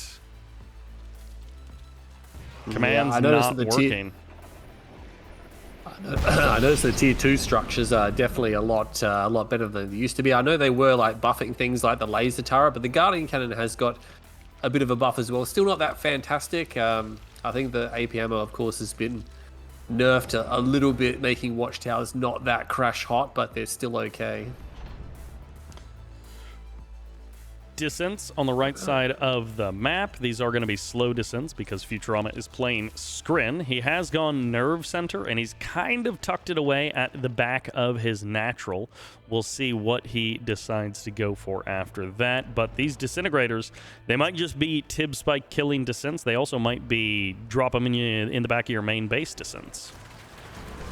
I mean, it's Steel Talons Harvesters. They don't have machine guns on them, so normally if you run some Disintegrators into like 5 machine gun harvesters, the harvesters can actually fight that off, but not against the heavy harvesters. They have no weapons. The MRT push is very late because he kept half of them at home to try to defend off any potential attack. He's getting sort of attacked by random gunwalkers, so Futurama can pretty much see everything that Masterleaf is doing, and it looks like the game, is going to develop into a not so much of an eco build for Futurama. He's got a very fast tech center. Ooh, 1.5 base tech up for Futurama. He is going for the Tipz spike. As you referenced, that MRT attack just sort of did nothing at the natural of Futurama. Futurama kills 1 Tiberium spike, and he's going to actually catch the MRTs in the middle of the map. This is 3 dead MRTs. That's 1, that's 2, and the 3rd might escape right on the edge of range there, but no, the Distance chase it down, and that was most of the standing army of Masterleaf just gone. He's going for airfield, but it does get spotted as well. I mean, losing those MRTs to the Disintegrators is completely unnecessary, and you can see that he did give them a reverse move order, which means he could have put down a minefield at least, and that would have saved at least some of those MRTs. But, I mean, Masterleaf, he didn't actually start his AP ammo either on time, so he's only halfway done on the AP ammo, so probably not going to be a huge deal. Oh, Mechapede's coming out as well. That's going to be a bit of a concern. That's what the fast tech center was for Futurama. So Futurama has fast-tracked these Mechapedes, and now they're fast-tracking their way into the natural of Masterleaf. Orca is out, but these are disc mechas as well, so they just smash that Orca down, no problems. 2 harvesters are still here. A couple of other units have gone down. That's 1 harvester down, and that's going to be number 2. Orca shows up, Watchtower shows up, AP ammo finishes, and 1 Mechapede goes down, but the other 2 are still here. Good night to 2 Orcas. They go down, perfectly synchronized as the discs smash into them. It's going to be Mechapedes running into the corner of the map. He's got his harvester kills, and it looks like that might be the only thing he gets. Yeah, I mean, that was a little bit too easy for Futurama, right? I mean, eventually I think Masterleaf, yeah, he does clean up the last Mechapede, but 3 dead Mechapedes, he almost borderline shut down the entire expansion. He's transferred some harvesters now, so he should be okay, but still, that was a pretty effective attack by Futurama, killed quite a few harvesters, and it's also bought him quite a bit of time as well, and that's to get up these tripods. He's almost certainly going for force fields, and yeah, he's moving towards that late game Scrin faction. He's got the expansion point as well, so he's already got his 3rd base up, and look at that, putting down plasma missile turrets, realizing that, hey, there's probably going to be some hammerheads or orcas, although Masterleaf looks like he's sort of abandoned that for the time being. Anti-air defenses going up all over the place for Futurama. He wants to protect that tech as well as the expansion. Masterleaf is streaming an entire column of forces out across the map. Futurama moves the tripods over to push this away. Nothing was grouped together. He doesn't have railguns, so it would be very difficult for this army to fight the tripods. I guess Masterleaf was hoping that Futurama's army was just going to be so far out of position that he could get something done there, but that was just kind of a nothing move from Masterleaf.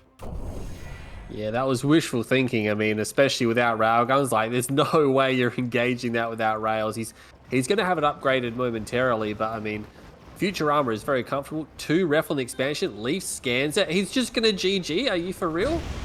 He's not going to fight that. Okay.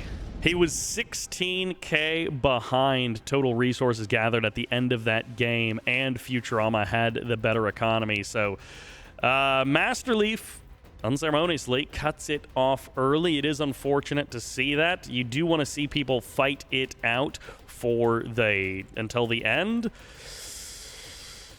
It was Futurama's direction for sure. Like, I can see the writing on the wall, but Masterleaf could have fought that one out longer.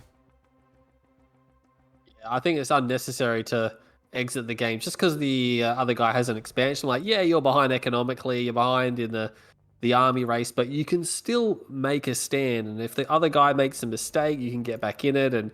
Or if you do like a really good play, you can get back in it. But this is what I was concerned about, right? The Masterleaf collapse, and that's what we're seeing. This is a Masterleaf collapse right now. And yeah, this is going to be the end of his tournament if he doesn't do something about it right now. As we head into the game, we're here on Toxicity for game number 4. It is do or die for the Traveler 59 on the right. This is Masterleaf. Bringing the style that just can't be beat. Play and nod. It's Futurama. I definitely got the reference there, Sybert, from the that legendary 2014 series. Probably the best series that's ever been played of all time. But this is not the Masterleaf we see from there. This is not the Masterleaf that's playing those crazy good strategies. It's not the Masterleaf who's playing Traveler, although, you know, he's picking Traveler now, but it's just way too late in the series, right? He's down 0-3. He's going to need a miracle to come back from here. Believe in the power of Masterleaf's Traveler 59. He deployed a buzzer hive right on top of his power plant, so he may have actually thought that Futurama went shadow teams in the opening. Yeah, possibly. It might have been just for a scout, maybe. I mean, it's better to actually build the buzzers, obviously, from the portal because they're cheaper. So maybe Masterleaf just getting a bit of jazz hands there. He is just going to do a standard eco build. Futurama's going to do the same. Actually, he built a Seeker tank. He was really worried about some type of rush there, Sybert. He will find lots of harvesters on the Futurama side of the map. He will find one more harvester on the Futurama side of the map than he has in his own back pocket.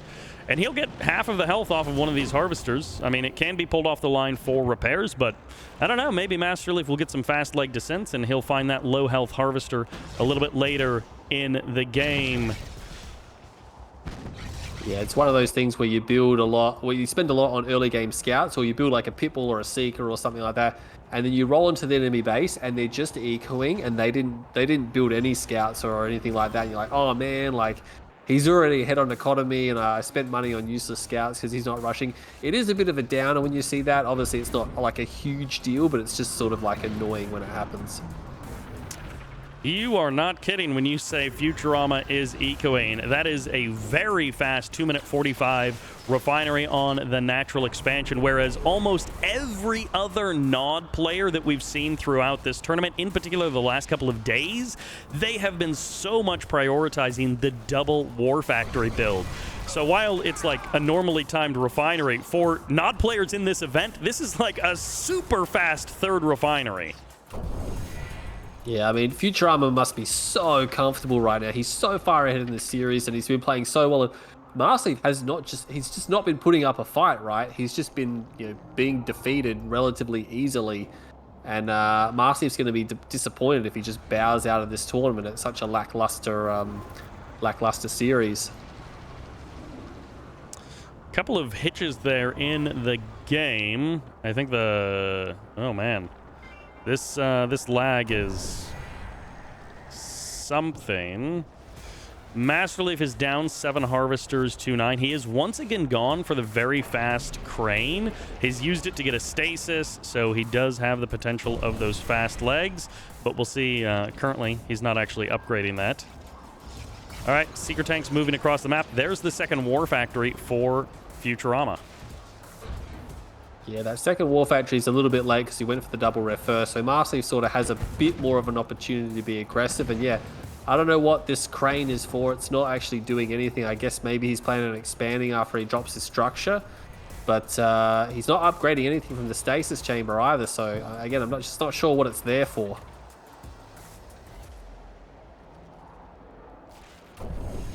Going over to the portal. Second portal comes in. So what does Masterleaf has planned? There's the cultists. We've been waiting for them for a while. Cultists, they used to be such a standard unit you would see in every tournament because lots of people were playing Traveler 59. Over the years, they have fallen away a little bit. It would be absolutely amazing to grab this blue Tiberium harvester with the cultists. Masterleaf is going to try and do that. They're a bit too slow, and Futurama pulls the harvester off just in time. The cultists now with fast legs, a moment too late. They're also not going to get involved in this battle. They might grab one Scorpion tank. I mean, he pushes him off the blue field, so he's got 2 harvesters here. He's going to take the rest of the blue field. Futurama only got about 3/4 of a tank there, which is still okay. But yeah, normally we've seen a lot of people go shock troopers, whereas Masterleaf's gone cultists, and that's forcing out a lot of buggies, which is not what Futurama really wants to build right now. He wants more Scorps. And shadow teams. We saw this in a previous game as well. The shadow teams to help counter those advanced Skrin infantry. Scorps and buggies going to be tearing apart these Seekers in the bottom side of the map. One harvester gets grabbed on the top side of the map. It's going to be a cultist grabbing a harvester in the main base. It's not the high value of a blue Tiberium harvester, but it is something Masterleaf needs to get something. He needs to get a win, not only here in this game, but also in this game, in this series. He needs a win because right now he's got an army rolling up to his natural expansion and he has basically nothing to show for it. He lost that ground army and he hasn't built anything. He's got 8 grand in the tank almost, and he is hoping to hold off this army with a single buzzer hive. There's no plan here from Masterleaf. He's literally just stopping everything. Here we go. The army moves in. The slow field has brought it down. Shadow team's going to be knocking down the stasis chamber. They get their bombs off, and there's one shard mecha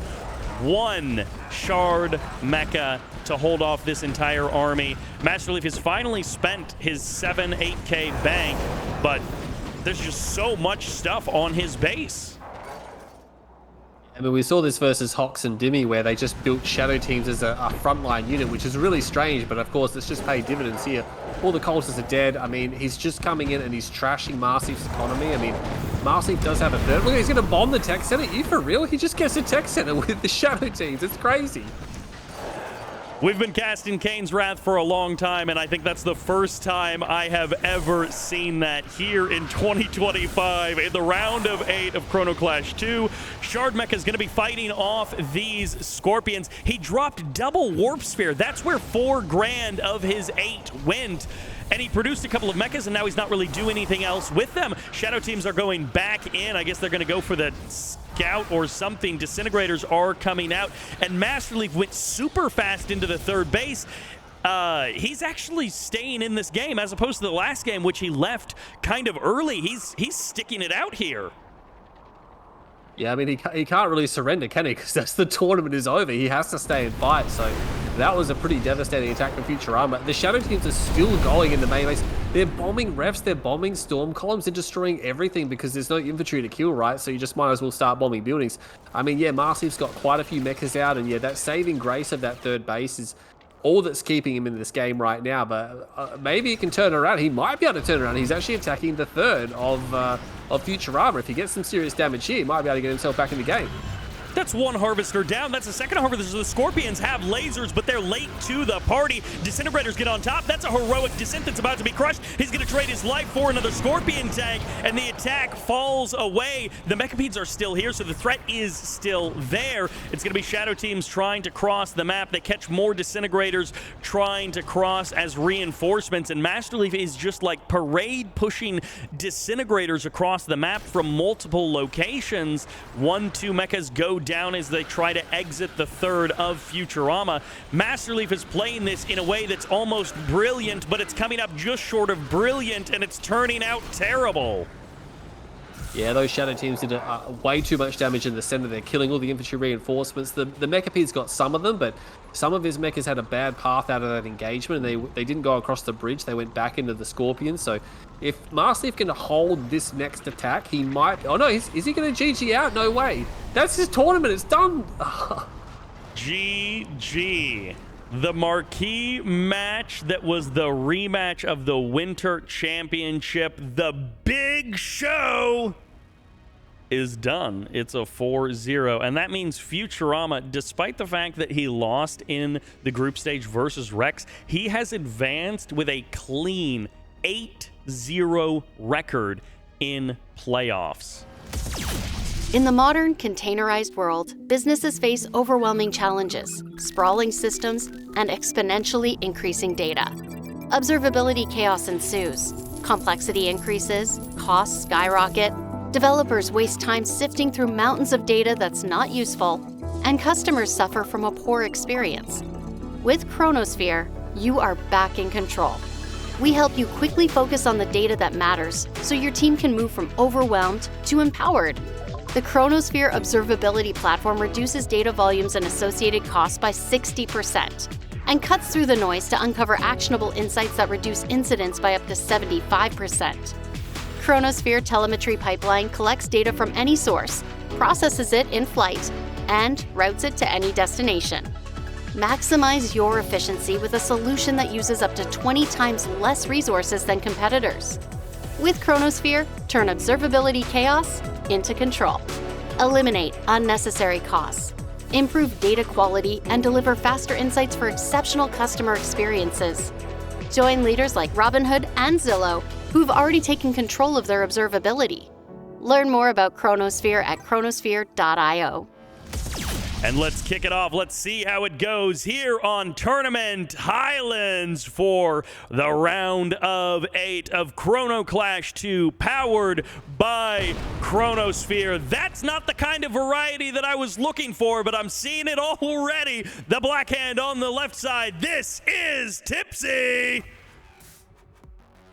And the purple traveler on the right. Give it up for Rex. Yeah, that's variety side, but he's already starting with that emissary open, and this is something we've seen Tipsy do quite a bit, but I don't think Rex is aware of this particular strategy. It's extremely powerful if you don't see it, which most of the time you're not going to. Obviously, the emissary is for an imp spam in the bottom right corner, which comes in during the mid game or the start of the mid game, and yeah, it can just basically win the game if it's not scouted.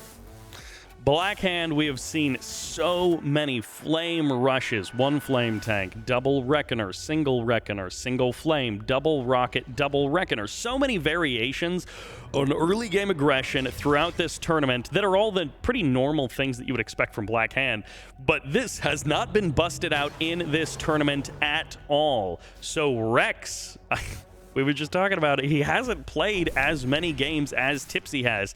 Tipsy lost out in Group A and then requalified by defeating Space 3-0 and then having an incredible series versus Senna yesterday. So Tipsy might be the more practiced player of the two of them. Rex is going to roll up to the base. We saw this in the last series. He's going to see absolutely nothing here to defend this Harvester, and that will make him suspicious. Fourth Harvester is a little bit late, but I mean, maybe he just thinks that Tipsy's slow. It's not late enough to raise suspicions, though, because it very much looks like an eco build. But you can see that Rex sending the Seeker tank in means that he's concerned about some type of rush. I really don't think Tipsy's going to let that one Harvester fall, but he did this 3 times in the IES, and he actually didn't win any of those games, but he should have won all of them. I'm not sure how he lost them. If you've seen those replays, yeah. I don't know how he lost them after he caused just truly tremendous damage with his strategy.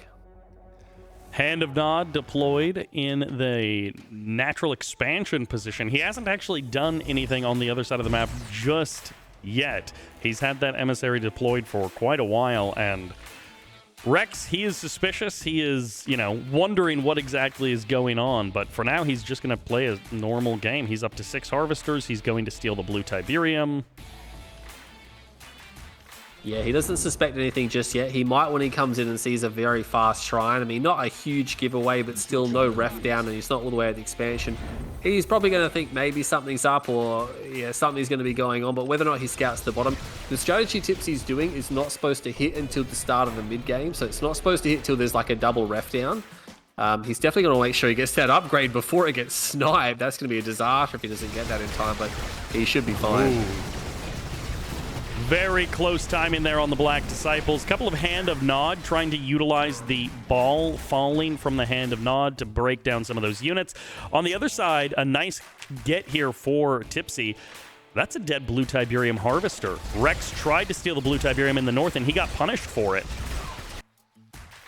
Loss of the blue tip Harvester, and he doesn't suspect the infantry at all. He hasn't seen the strategy, so he's just ecoing. And this is the thing. This is what Tipsy did in the IES, and he did a tremendous effect. He's going to come into this base, and look, Rex is going to evac immediately, which is a good thing to do. But I mean, these buzzer hives are just going to be no match for the sheer amount of infantry that Tipsy is now pushing into this base. Another Harvester shows up to the natural expansion. He's kind of splitting his damage, trying to flame down the Harvester and also break down that Buzzer Hive. The damage has been done. That's 2 dead Harvesters so far in this game for Tipsy. The rest of them were pulled off the line. It is Buzzer Hives hidden behind buildings to try and get this army down. Rex just brings his Harvesters back, but Tipsy doesn't have enough rockets to actually do significant damage to them, so that's the GG, and that's the tap out. It was variety, but it did not work out.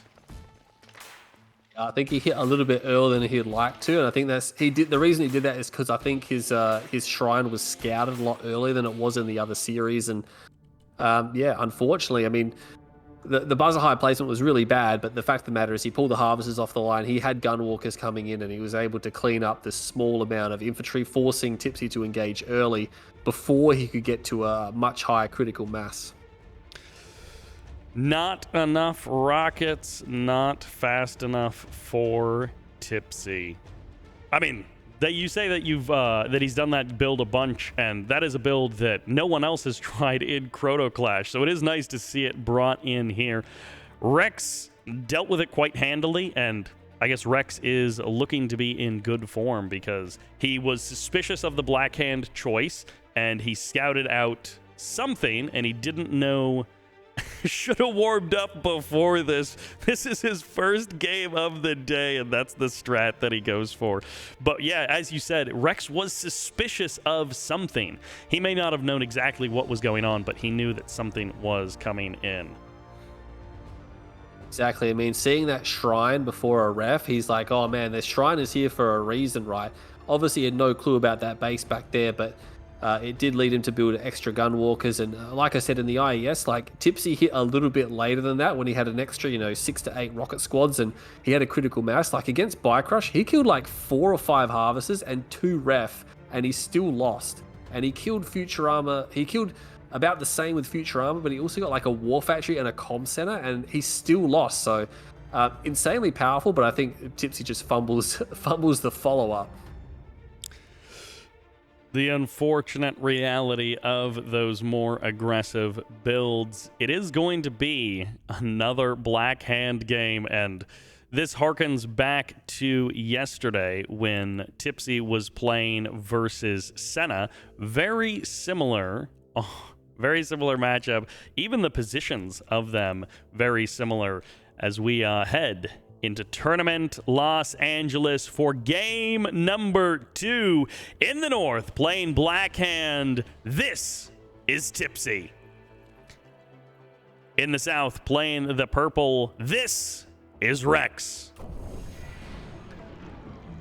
I like Rex's consistency with faction pick. I haven't seen his other games, but I'm assuming he's been picking Skrin. Is that right, Sybert? It's been a while since I saw his games. Let's see, he played Skrin some versus both DuneTiger and Futurama, but I'm trying to remember if he played anything else. I think you're right. He does typically stick with Skrin, and those were 5-game series each, so between them 10 games. He may have mixed it up, but yeah, I think he mostly has been playing his typical Skrin style. I don't mind it when players do throw in like a faction change every now and then, but still majority picking their most strongest faction. I just think that's the way to go in a tournament, right? You want to spend most of the time playing as your most powerful faction, especially if you're in it to win it. I mean, again, you can throw that random faction switch every now and then when you need it, or have a backup faction. But yeah, I do like it when they play majority their strongest faction. And Rex is going to need it because even though the schedule for today, which was based on player availability, did kind of mix things up, we already saw a match from the lower half of the bracket. Whoever wins this goes up against BikeRushOwnz, and it's a best of 9. It is an even longer series than this, but that's into the semifinals. That's into a match versus BikeRushOwnz, so it doesn't get easier from here. If they're not bringing their A game here, what chance could they stand against BikeRush? Bike has been playing a lot of Tempest Rising, and he's definitely not as strong as he could be. Obviously, he's just still blindingly strong just because he's BikeRush, but it's that big question, right? Who's going to knock off BikeRush? Is it going to be Rex? Is it going to be Futurama?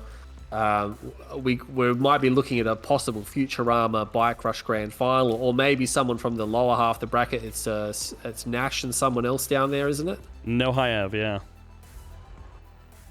Phoenix, aka Nash, on the lower side, and then No Hoxaeb, the 4th match of today. And yeah, it's either going to be Futurama or one of those guys.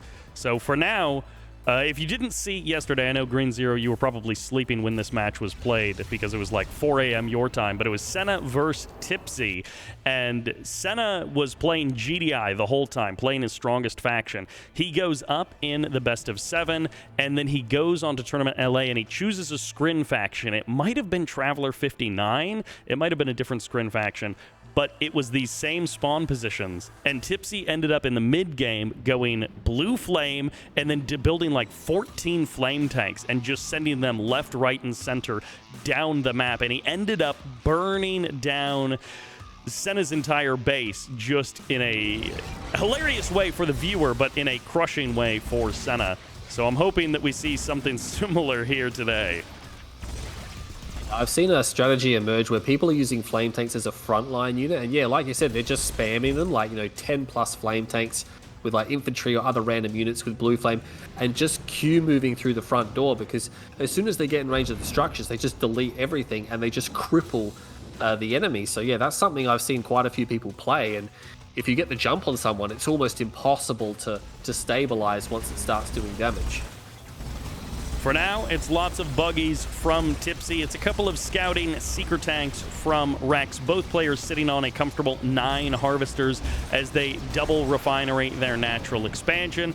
They are going for the late game And again, a lot of Black Hand games, we see that second War Factory more often than we see a third and fourth refinery. And some of these Black Hand Nod games yesterday, we never saw the third or fourth refinery. It was just 2 War Factory all-ins. So a couple of bikes, a couple of buggies swinging down to the south side of the map here. Photon Cannon is here to push them away. I mean, Tipsy's gone triple War Factory, so he's really committing to the bike buggy strategy. He's going to be able to secure the blue tip field. That's nice. And we'll have to see whether Rex goes for his tier 3 or what.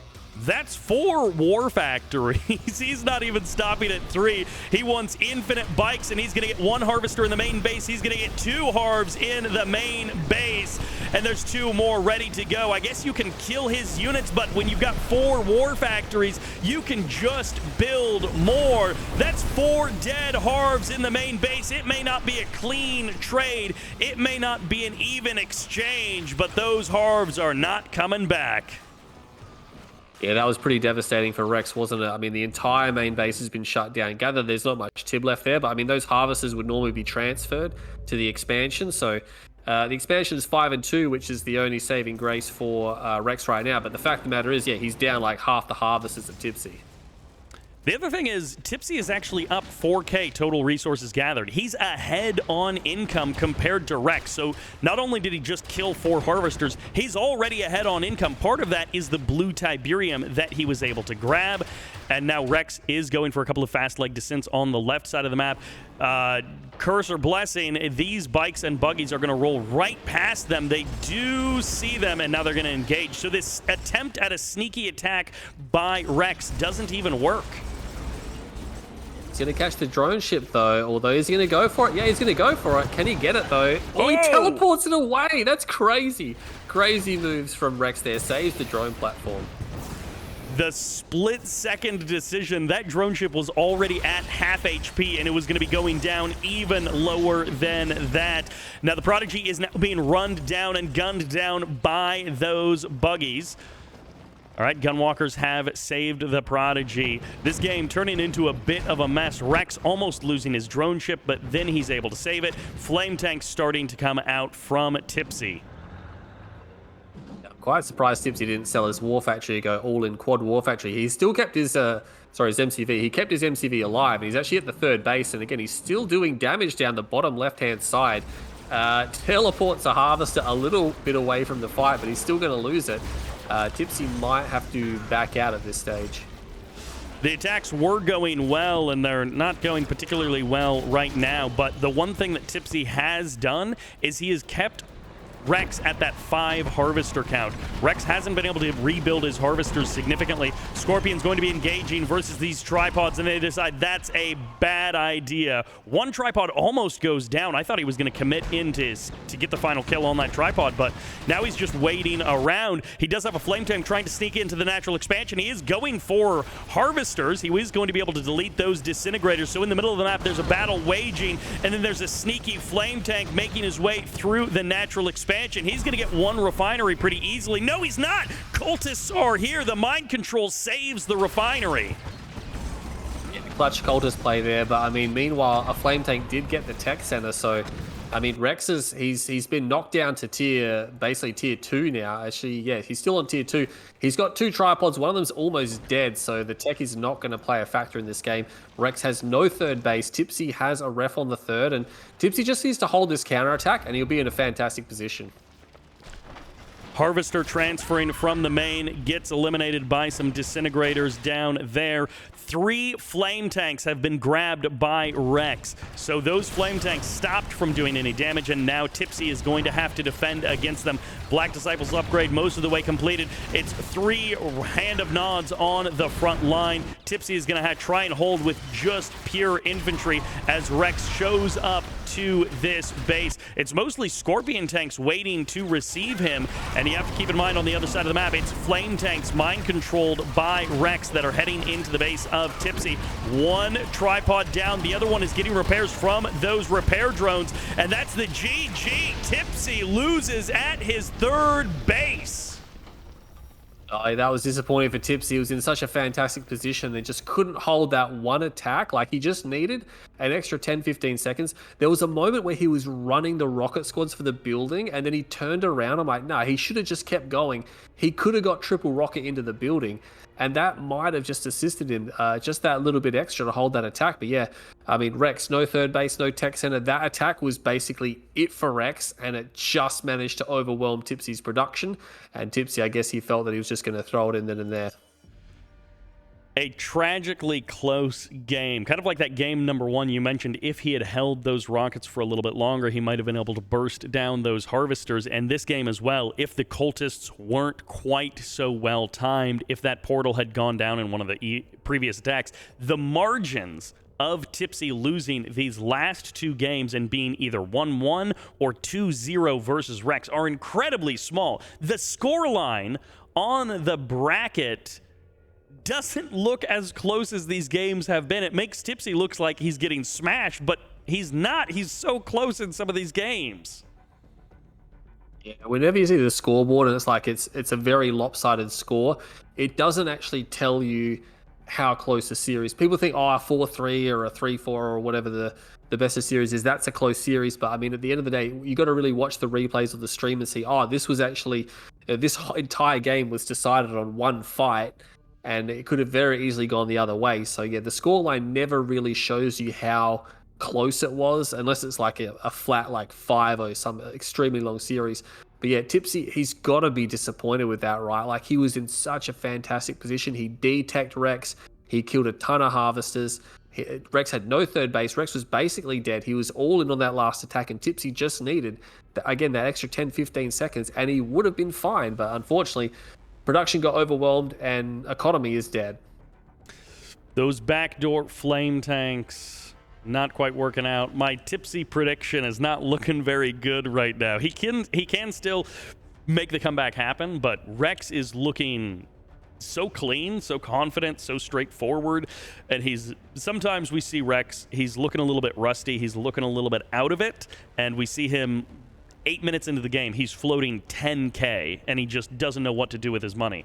And that's not really the Rex that we are seeing today, even as you mentioned, when he almost lost his drone ship, when he had these flame tanks burning down his base, when he lost 4 harvesters. He bounced back from all of that. He still kept up his attack. He still kept up the aggression. And yeah, if he would have sat back 10, 15, 30 seconds more, if he would have taken it easy, Tipsy would have won that game. But he kept the pedal to the metal. He floored it, and he ended up just running over Tipsy. The phrase, you know the score but not the story, is really telling for this particular series. I mean, Tipsy, he must be feeling it now. Like, there are some players, and Tipsy feels like one of them. If he feels like he's getting the raw end of the deal, he starts to, starts to fall apart a little bit. He really needs to keep it together here. He showed us in that game there that, he's more than capable of defeating Rex. But I think at the end, when Rex he saw the army coming, and I think he might have just panicked a little bit at the end there, and not made a few more important decisions. He could have held that attack, but not to be Rex too aggressive. The almosts and the could have beens sometimes define in a player's entire tournament run, and let's hope that he can turn it around here on the map Toxicity for game number 3. This is the round of 8 of Chrono Clash II, presented by Chronosphere. On the left, playing the Traveler 59, this is Rex. And on the right side, playing the red Nod, this is Tipsy. Another Tipsy map choice here, and nothing particularly special about the opening here, just going for his standard 2-engineer. Rex is going to follow suit, so we'll have to wait for the wall factories to come down before we see any potential divergence here. Otherwise, it might just descend into a standard eco game. You said something in the in-between that I think is very apt, and we saw it reflected in the in-game chat, because Tipsy was bemoaning Traveler 59 as a faction, and he referred to it as a brainless faction.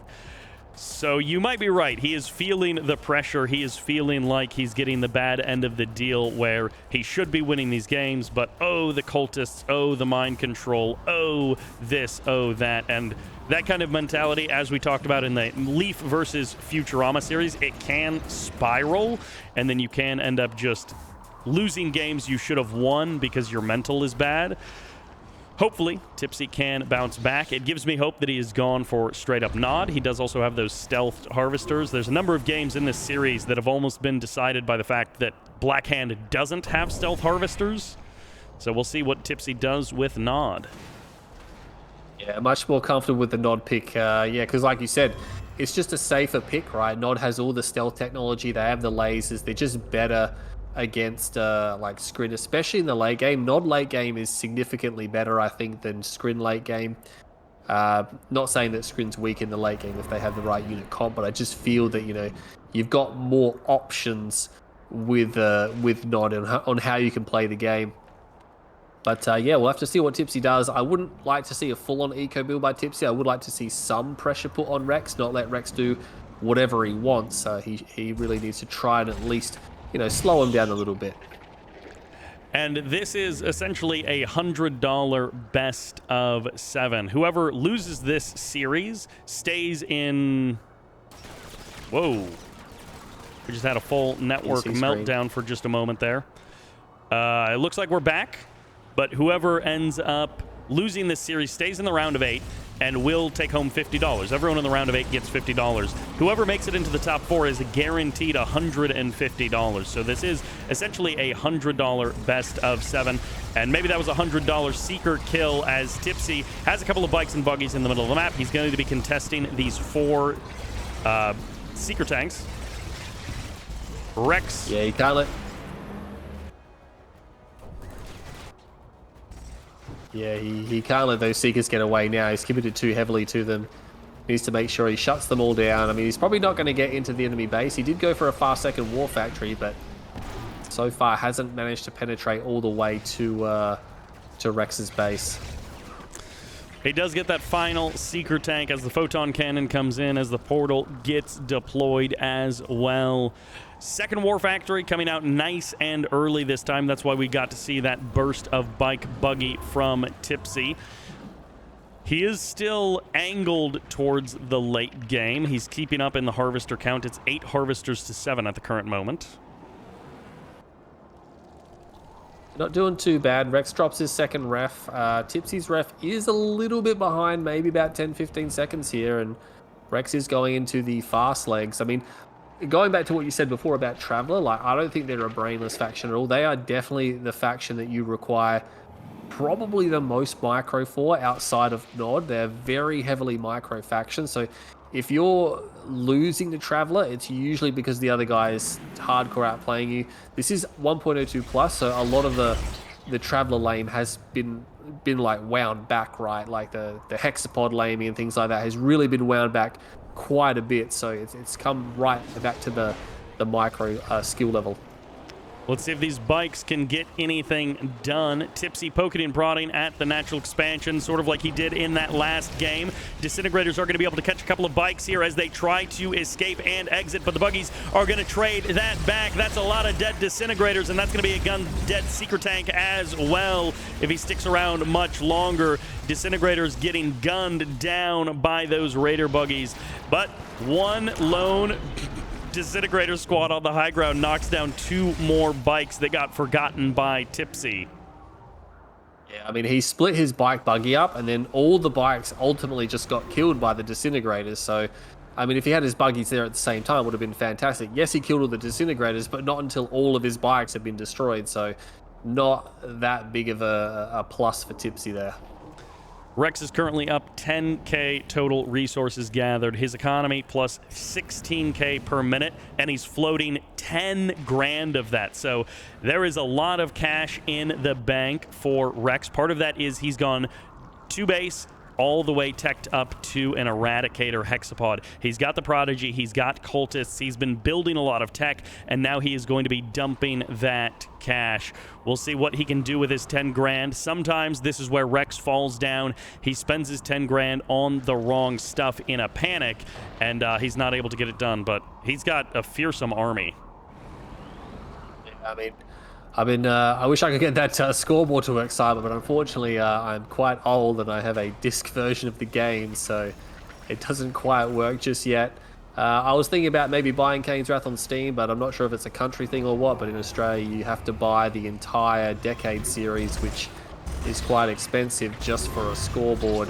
Considering I own basically all those games anyway, it would be nice to see the economy, but I'll just have to do it the old-fashioned way for the time being.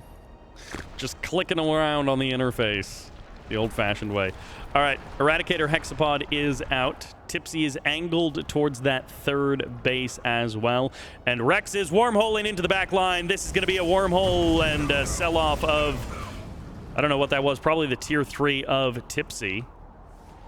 Yeah, it was the tier 3 there. The Prodigy also got back into the wormhole as well. And this is what I don't like, the 1 second building capture. It just does nothing in terms of defense, because Tipsy had defenses there, but it's just useless, right? 1 second is way too short, and it's an easy cap, and he even had time to get back into the wormhole. It's really unfortunate for Tipsy. Luckily, it wasn't his MCV, so it's not, you know, good night just yet, but it will set him back quite a bit, especially with the upgrades he was probably trying to get out. He's probably trying to get lasers and things like that. A huge reset on the laser timing there for Tipsy. And I guess the solution is you go a crane and you build 2 tech centers so that if one gets captured, then you've still got the other, which is something we do see from some scrim players. I guess in the interim, it is nice that Rex isn't attacking so that Tipsy has a chance to build back up. Yeah, I mean, it is funny when you see scrim players double tech center because they're so terrified of the Firehawk builds, and especially when you don't do a Firehawk build and they still build the 2 tech centers, it's just a massive win, right? Because that's a really expensive structure to have 2 of, considering you didn't invest in the Hawks and things like that. But this is a Nod versus scrim game, and it would be very nice to have the laser capacitors and the EMP cores, and I just think he's going to have to wait until he gets that back out, because yeah, what's he doing? He's reversing into this army and all of his raider buggies. Oh, that's terrible, Sybert. Disaster strikes in the middle of the map, going for the blue Tiberium harvester. Tipsy gets trapped. He's been waiting, he's been buying time, he's been hoping for a second chance at that tech, and he hasn't found it yet. Army moving in, Rex positioned on, coming up the ramp to the high ground. That's where all the infantry are. The first couple of tripods are going to be bursted down. No, it gets teleported away. He doesn't get the burst kill on the second one. There is 1 husk to recover, and it will stand for now. Yeah, I like the infantry switch here from Tipsy. I guess he felt he didn't have time to get the tech center back, and he was already going for infantry. Because Rex, he doesn't have any Devastator warships, right? So he's actually not very heavy on the anti-infantry. He's got a couple of corruptors which are just going to die the second they enter the fight, and these Scorp tanks are just bypassing everything. Rex is in a lot of trouble here. The infantry's keeping the Hexapod very busy, and meanwhile these Scorpion tanks are starting to kill harvesters. This is a split up of this fight as the Eradicator Hexapod is now stomping towards the infantry. It's taken some damage, but it has the Corruptors there to keep it alive, and Tipsy actually isn't able to get really anything done. The Prodigy is helping to chase away these Scorpion tanks, and now his army has amounted to nothing. It's 50k of army for Rex versus 20k of army for Tipsy. The attack has gone poorly, and nothing has turned out the right way. On top of that, there was a massive area mind control that turned 8 tanks, 8 Scorpions temporarily to the side of Rex. Yeah, that area mind control was insane. I've never seen that many vehicles be mind controlled in a single go. Gather that Tipsy does get pretty much every single one on the back, but I would love to see the redemption ability here, right? Oh, there's a Devastator warship. That's not what Tipsy wants to see, but like I was saying, I'd love to see a redemption ability here because he'd get a world of EMP. He's actually got EMP buggies, and now you can get Awakened. Where's the redemption, Sybert? He needs to use it right now. First EMP lands, but there's going to be the slow field slowing down this damage. The Corruptors didn't come along with this army, so this Eradicator might actually be killable. He needs another EMP to lock it down for a little bit longer. First Corruptor shows up to the fight. There's an Obelisk on top. There's going to be the phase to save the Eradicator, and the rest of the army has arrived. The window of opportunity is closing, and Tipsy is about to get crushed at his own third base. Tripods form a wall, and the GG comes out. Tipsy will drop game number 3. Yeah, another disappointing result for Tipsy there. Losing his tech center was a big deal, and then the infantry follow-up was good, but again, just not able to capitalize. Again, I'm not sure why he didn't try to use the redemption ability when he first engaged a tripod in that earlier fight. It would have just been a wealth of almost unlimited EMP available to him. But yeah, and especially in the last fight, like, again, no redemption. That's an insanely powerful support power. But yeah, the phase, he got the phase down, and that's, look at the kill death ratio, 0.32 to 2.89. It's way too much, Sybert. It is too much for anyone, and once again, the wormhole to the back of the base, grabbing the tech, denying the lasers, because he had Raider Buggies and he had Scorpions. That's 2 of the 3 laser upgrades that he would have benefited from. He could have even potentially gone Venoms to get the full benefit of all 3, the triple lasers, and then that just gets taken away. And then from there, as you pointed out, he went into infantry. He was kind of, I don't want to say tailspin, but a little bit in a tailspin, trying to scramble and figure out, what do I do from here? My entire plan has gone awry. I reckon he could have made it work with the infantry. It's just that when he first fought that hexapod in the middle of the map near the EMP spike, he just lost too much infantry shooting at a hexapod that had like a bunch of corruptors behind it. He should have just pulled them back or something, or he should have just EMP'd it. Like, if he still had those units for the defense, he would have been fine. I mean, there's no devastators or anything, so these infantry are all dying to just a hexapod. Just not necessary. I think, yeah, it came down to the engagements. Rex just handled the engagements just better than Tipsy. Tipsy a bit too pushy, a bit too, not Q move, but force move in and then force move out type thing. And he needed to use his support powers a little bit better. It's not over yet. It's a best of 7, and we are here on Sick City for game number 4. It is do or die, all or nothing. It's all on the line, and Tipsy is going Blackhand. Meanwhile, on the south side, playing the Traveler, rocking the purple, this is Rex. Interesting map choice for Blackhand. This is not what I would consider to be an open map, which is what Blackhand would tend to favor. More of a closed map here, but I mean, you do have a lot of flanking opportunities around the left and the right. Oh, is he going to get his spike here? I think he should just get that in time, Sybert. Ooh, those buzzers were closing in fast, and that's 4 buzzers committed to try and kill that engineer.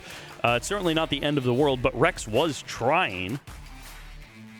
Yeah, it was a fair bit of an effort there. I mean, he sent 1 buzzer forward first just to check out what was going on, but he actually lost that buzzer. I think he was trying to position it behind the spike, but it got cut off, and then the remaining buzzers, they were just simply too late. Again, yeah, not the end of the world. The buzzers obviously are extremely cheap to produce, just $200, one of the cheapest units in the game. Rex will be fine in terms of his eco build that he's probably going for, but Tipsy, oh, look, we got an operations center from Tipsy. It's all on the line. It is game number 4, and he's down 0-3. He says it's time for the Flame Rush. Back to Blackhand after Nod didn't get it done, and Rex hasn't quite spotted this yet. It is Double War Factory MCV cell. Rex is close to spotting this, but he doesn't actually have vision of it. Yeah, the Raider Buggy will definitely throw him off, because if you build the really fast Raider Buggy like this, it's normally for scouting purposes, so it's probably going to throw him off that there is a rush coming. And if we look at Rex, he's actually got 2 Seekers out. I guess maybe he's just cautious, 3. or maybe he sniffed something out. Yeah. Goes for the almost third as well. Let's see how he handles it. Bikes into the main base. First Seeker tank is getting targeted. Flame tank is down the left side. A little bit of space between this attacking army and the Flame tank. For now, they're just trying to trade out, and okay. So Tipsy is just going to back off with this Flame tank. He is going to hope for something else. He did sell the Operations Center off basically immediately. So it was 1 Flame tank, sell the Op Center, sell the MCV. So it's not going well. He is targeting the drone ship. If he could kill that, that would certainly be a big benefit. Buzzer Hive gets deployed, and now the Seeker tanks have moved over. The Flame tank might just have to suicide itself to try and get a kill, but he's not finding the angle. Now he's finally created enough space, but the Flame tank isn't going for anything. It's dancing around, not finding any angle. He may not want to suicide it, but he's getting slowly chipped away at. There's a flame tank moving in. Photon cannon getting targeted. Backs off. Wants the bikes and the buggies to tank the damage. Pushes the seeker tanks back, and now he's trying to re-engage with this MCV. Flame tank moves forward. Portal will be targeted. There's the shutdown of the portal, and there's the end of the flame tank. It's only the bike buggy left, and Tipsy is fighting for his life. I'm not sure why the flame tank was sticking around with the bike buggy. It was just allowing Rex to track it a lot easier. You think he would maybe would have sent the flame tank around the bottom of the map to get the refs while drawing away the seeker tanks. That probably would have been a better use, because having it with the bike buggy, yeah, it just allowed, again, Rex to really shut it down a bit easier. Look at that. GG, good luck versus bike. I mean, it was just a textbook hold there from Rex. Just spam the seekers, defend it out. It just wasn't a strong enough push from Tipsy. Welcome to Tournament Highlands, our final round of 8, best of 7. On the left side, playing the yellow, playing the Traveler 59. Give it up for Phoenix. And on the right side, playing the purple, playing the Nod. This is Hoxaeb. Tournament Highlands was the agreed upon starting map for these players. So far, no one has opted for the full round of bans to decide what the starting map is. Everyone has just decided to agree amongst themselves. So there are quite a lot of maps in the pool, and to go through the ban process for all of them would take a little while. But we have Tournament Highlands, an absolute classic starting match here. Absolute classic map. Tournament Highlands, Tournament Odyssey, the most popular maps in competitive 1v1. I think overall Red Zone Rampage is the most popular map in all of Kane's Wrath history. The 2v2 players absolutely loving that one, but in this case, Highlands and Odyssey, those are staples of the competitive 1v1 scene, and they have been for years. First Seeker Tank showing up. Going to be knocking some health off of that Harvester, and Hoxaeb has gone for pretty consistent Harvesters and not any bikes or buggies from the beginning. So he's got his 4 Harvesters out nice and quick, but he has no defense against this Seeker Tank. And that's a 5th Harvester as well. So 1 scouting buggy got sent out, but nothing was here to actually defend these Harvesters. As you can see, a little bit of chip damage. Going to be some lost mining time when that guy goes in for repairs, but 1 Seeker Tank is not enough to really get a kill on a Harvester. It is enough to get a scout on the double War Factory. Hoxaeb is getting... Now he's actually got some legitimate lost mining time. And finally there, the Seeker Tank does go down. And of course, a huge thanks to Chronosphere.io for sponsoring this event.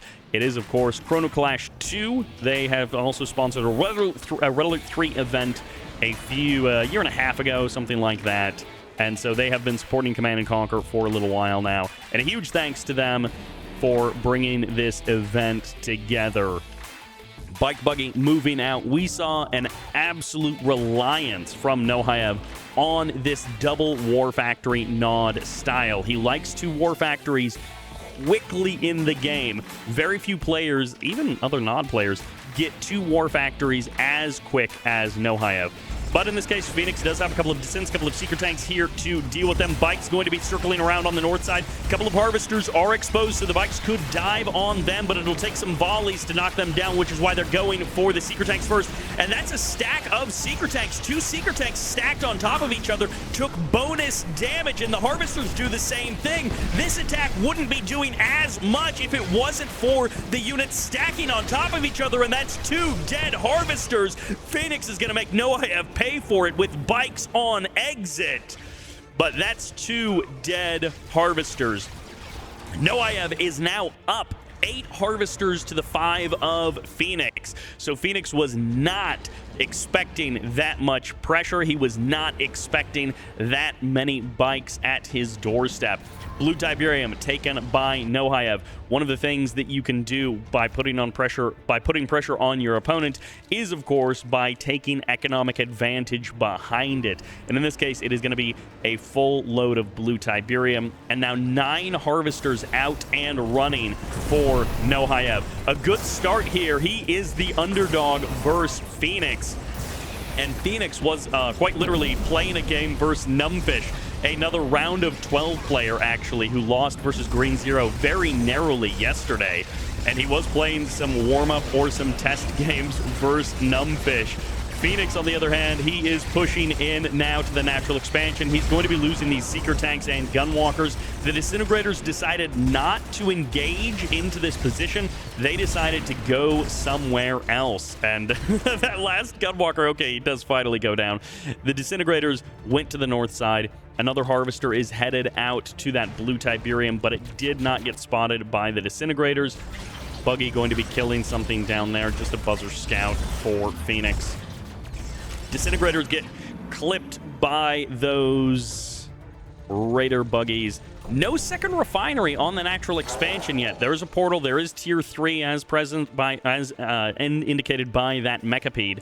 Nerve Center, tier 3, and Stasis all very close to each other. And this is a non-player who could at some point go Flame Tank. So that would be an absolute dead zone for a Flame Tank to walk in there and kill the tech.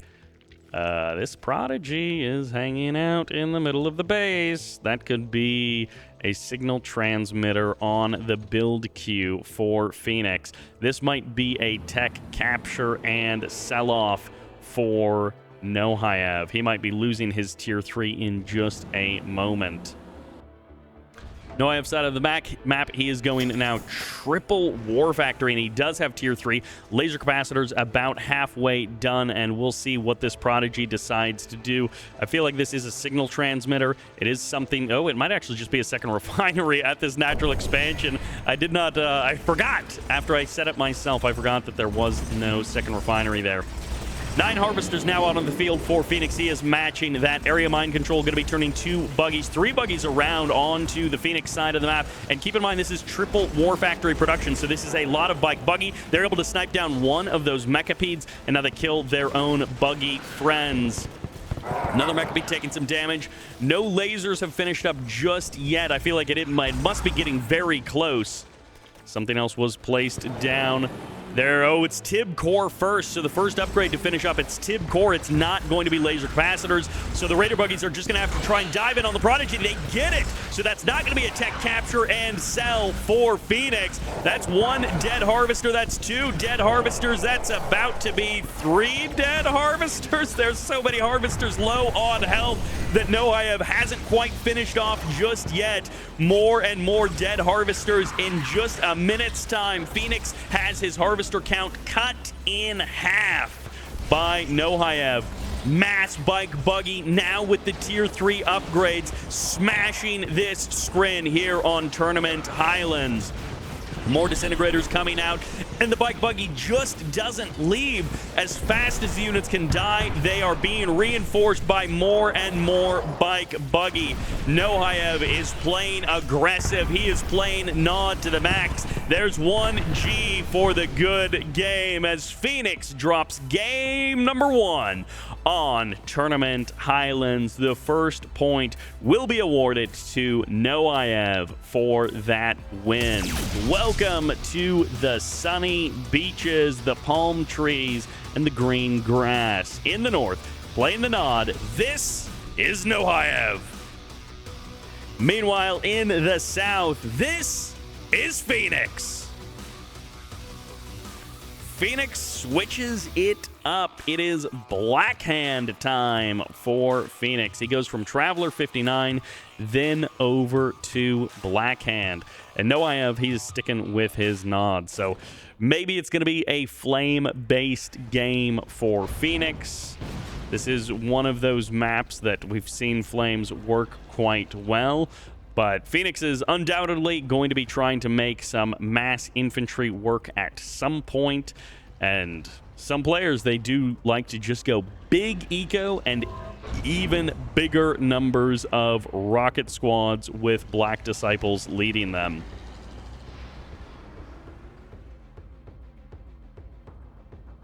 Phoenix going to be potentially feeling a little bit shaken after that game number 1. He was playing some tournament and some test matches beforehand, but I'm not sure what he rates his chances against Nohaev. I would assume that Phoenix rates his chances quite well versus Nohaev, and as a result, well, we're going to see how well he really rates himself in an aggressive game. He matches your aggression with aggression. As the bike comes in, the Scorpion tank will follow, and Phoenix has gone for a double War Factory MCV cell all-in. I would say it's going to be a fast one, but there's been enough all-ins in this tournament that have petered out and turned into pretty long games regardless, that I have no idea where this one is going to go. For now, Phoenix has absolute domination over his opponent. It is two harvesters to one harvester, and cutting that second harvester has allowed Phoenix to get out more units and get them across the map. Noaev has pulled the harvester back. He's pulling it super far back, but it will still die. Bikes get the kill, and the Scorpion tanks will kill the rest. Noaev is going to defend the attack, but he loses that critical harvester, and for now, things will calm down. Phoenix needs to keep up the pressure because Noaev has kept his MCV around. Noaev has sold off his MCV, so we're kind of in the same spot for both players. There is going to be a yellow dot somewhere on this mini-map moving around that contains an engineer from Phoenix. Scorpions trying to keep these bikes safe. It's 2 harvesters, 1 for each player. Engineer heading over, and this is Phoenix's engineer to try and capture the Tipz bike of Noaev.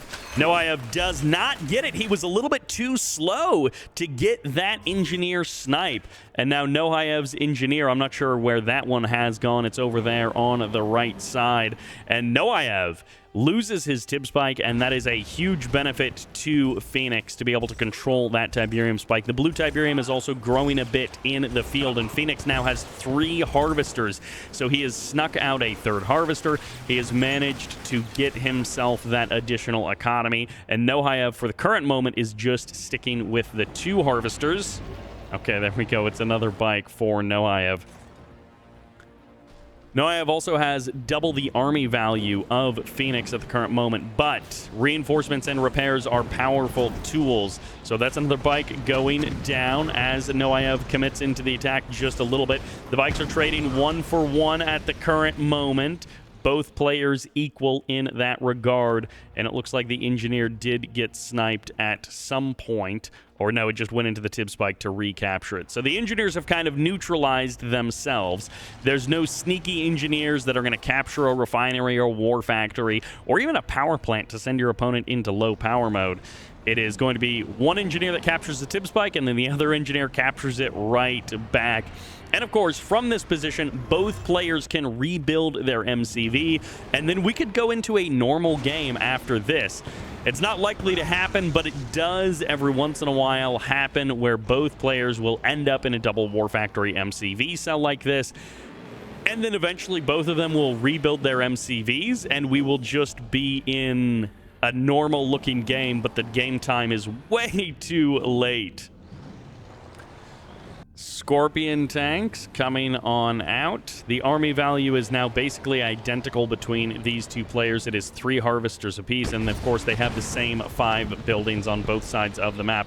That's 2 bikes down on the Nohaev side, but of course he is going to be retreating, and Phoenix will have to step aside to the other side of the map. Noaev is sending a harvester to the blue Tiberium, so he's trying to get some of that blue Tiberium to extend out his economy.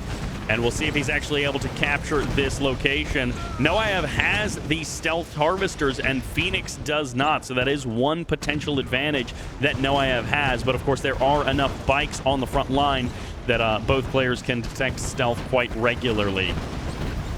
Scorpions committing in to try and get the bikes to deny the stealth reveal of Phoenix. And for now, the Harvester going to be taking a little bit of damage from that rifle squad in the building. Those Cabals are powerful, but not enough to actually knock down the Harvester. And Phoenix trying to decide who he wants to attack. Does he want to attack the Harvester or does he want to attack the Scorpions? And he ends up kind of splitting his targets. He ends up having to make a split decision that costs him some bikes and some tanks. In the end, Noayev just backs off, and the refinery placement right there next to the war factory means the repairs are free. It means that there is no lost mining time for those repairs on that Harvester. And I think the Harvester actually jumped the line, so Noayev going to be actually, he's a little bit behind in total resources gathered, in part because the 3 Harvester rebuild from Phoenix happened sooner for Phoenix. That 3rd Harvester came back online faster than Noayev, so he's still a little bit behind in total resources gathered, but army value out on the field is almost identical between these two players. So it's going to come down to the positioning. It's going to come down to the unit movement choices between these two armies. Crush potentially going to be coming through for these Cabal squads, and Noayev, he is doing what he can. He doesn't want to move too far out onto the map. No bikes with this army. This is pure Scorpion tanks, so they actually can't reveal these Harvesters, and the Harvester is going to be heading back to home anyways. Noayev will... Ooh, a couple of bikes trying to sneak in the back door. Noayev was ready for it. The Scorpion tanks being carefully repaired there as... Oh, another attack coming in, but it's just a couple of Cabals inside of that building. Both players still sitting on 5 buildings apiece, and if you guys want to go make a tea or something, this might be a good time, because this game will either end in like 60 seconds or 10 minutes, and it's just going to look the exact same no matter which stage it ends in. Noayev stealing that blue Tiberium, and Phoenix now moving his tanks over that spot, so he may want to try and get some of that blue Tiberium as his main base is starting to dry up. And that Harvester actually makes its way back to the front line. Noayev not turning it around, so it is going to just take some damage here. Maybe it can absorb a couple of shots and give Noayev an advantage. Overall, Noayev has more tanks out on the field. He has more tanks from that blue Tiberium, and he's now got a couple of tank advantage here on the front line. He's crushing through the forces of Phoenix, and Phoenix may have committed too far. The Harvester really ended up being a bait, whether it was intended or not. It was that way at the end of all things. The Harvester survives, but the tanks do not. 13.3k of army versus 2k, and Noayev backs off. He has 10k more of Scorpions, but I don't think he realizes it. He's heading back for repairs. It is 17 tanks to 5. He doesn't realize how many more tanks he has than Phoenix. He pulls back. And this is going to give Phoenix an opportunity, but Phoenix is going to have to play it very tight on this field, and there is just not any money left. So it's going to be long-distance harvesting for a guy who doesn't have stealthed Harvesters. And the only other option is to rebuild your MCV and restart the game. But as soon as you do that, it is going to be very dangerous. Noayev could actually be rebuilding his own MCV now. He has enough tanks to be able to do that. It is 21 tanks to 11, now 12. Although one of those units is actually the Cabal squad, and one is a bike that's about to get smashed. We're back down to 11 units, and this is going to be a tricky hold. Well, we could say it. It's an impossible hold for Phoenix.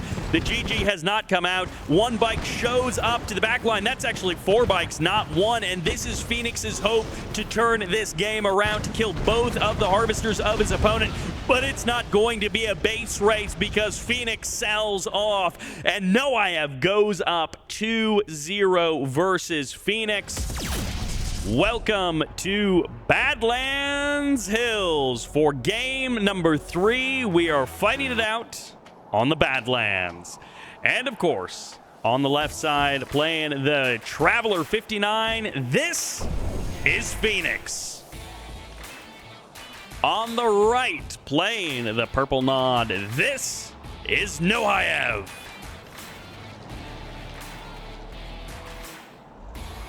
We've got Traveler versus Nod. And no descent rush, it appears, from Captain Phoenix. So, I guess all things will be new. Let's, okay,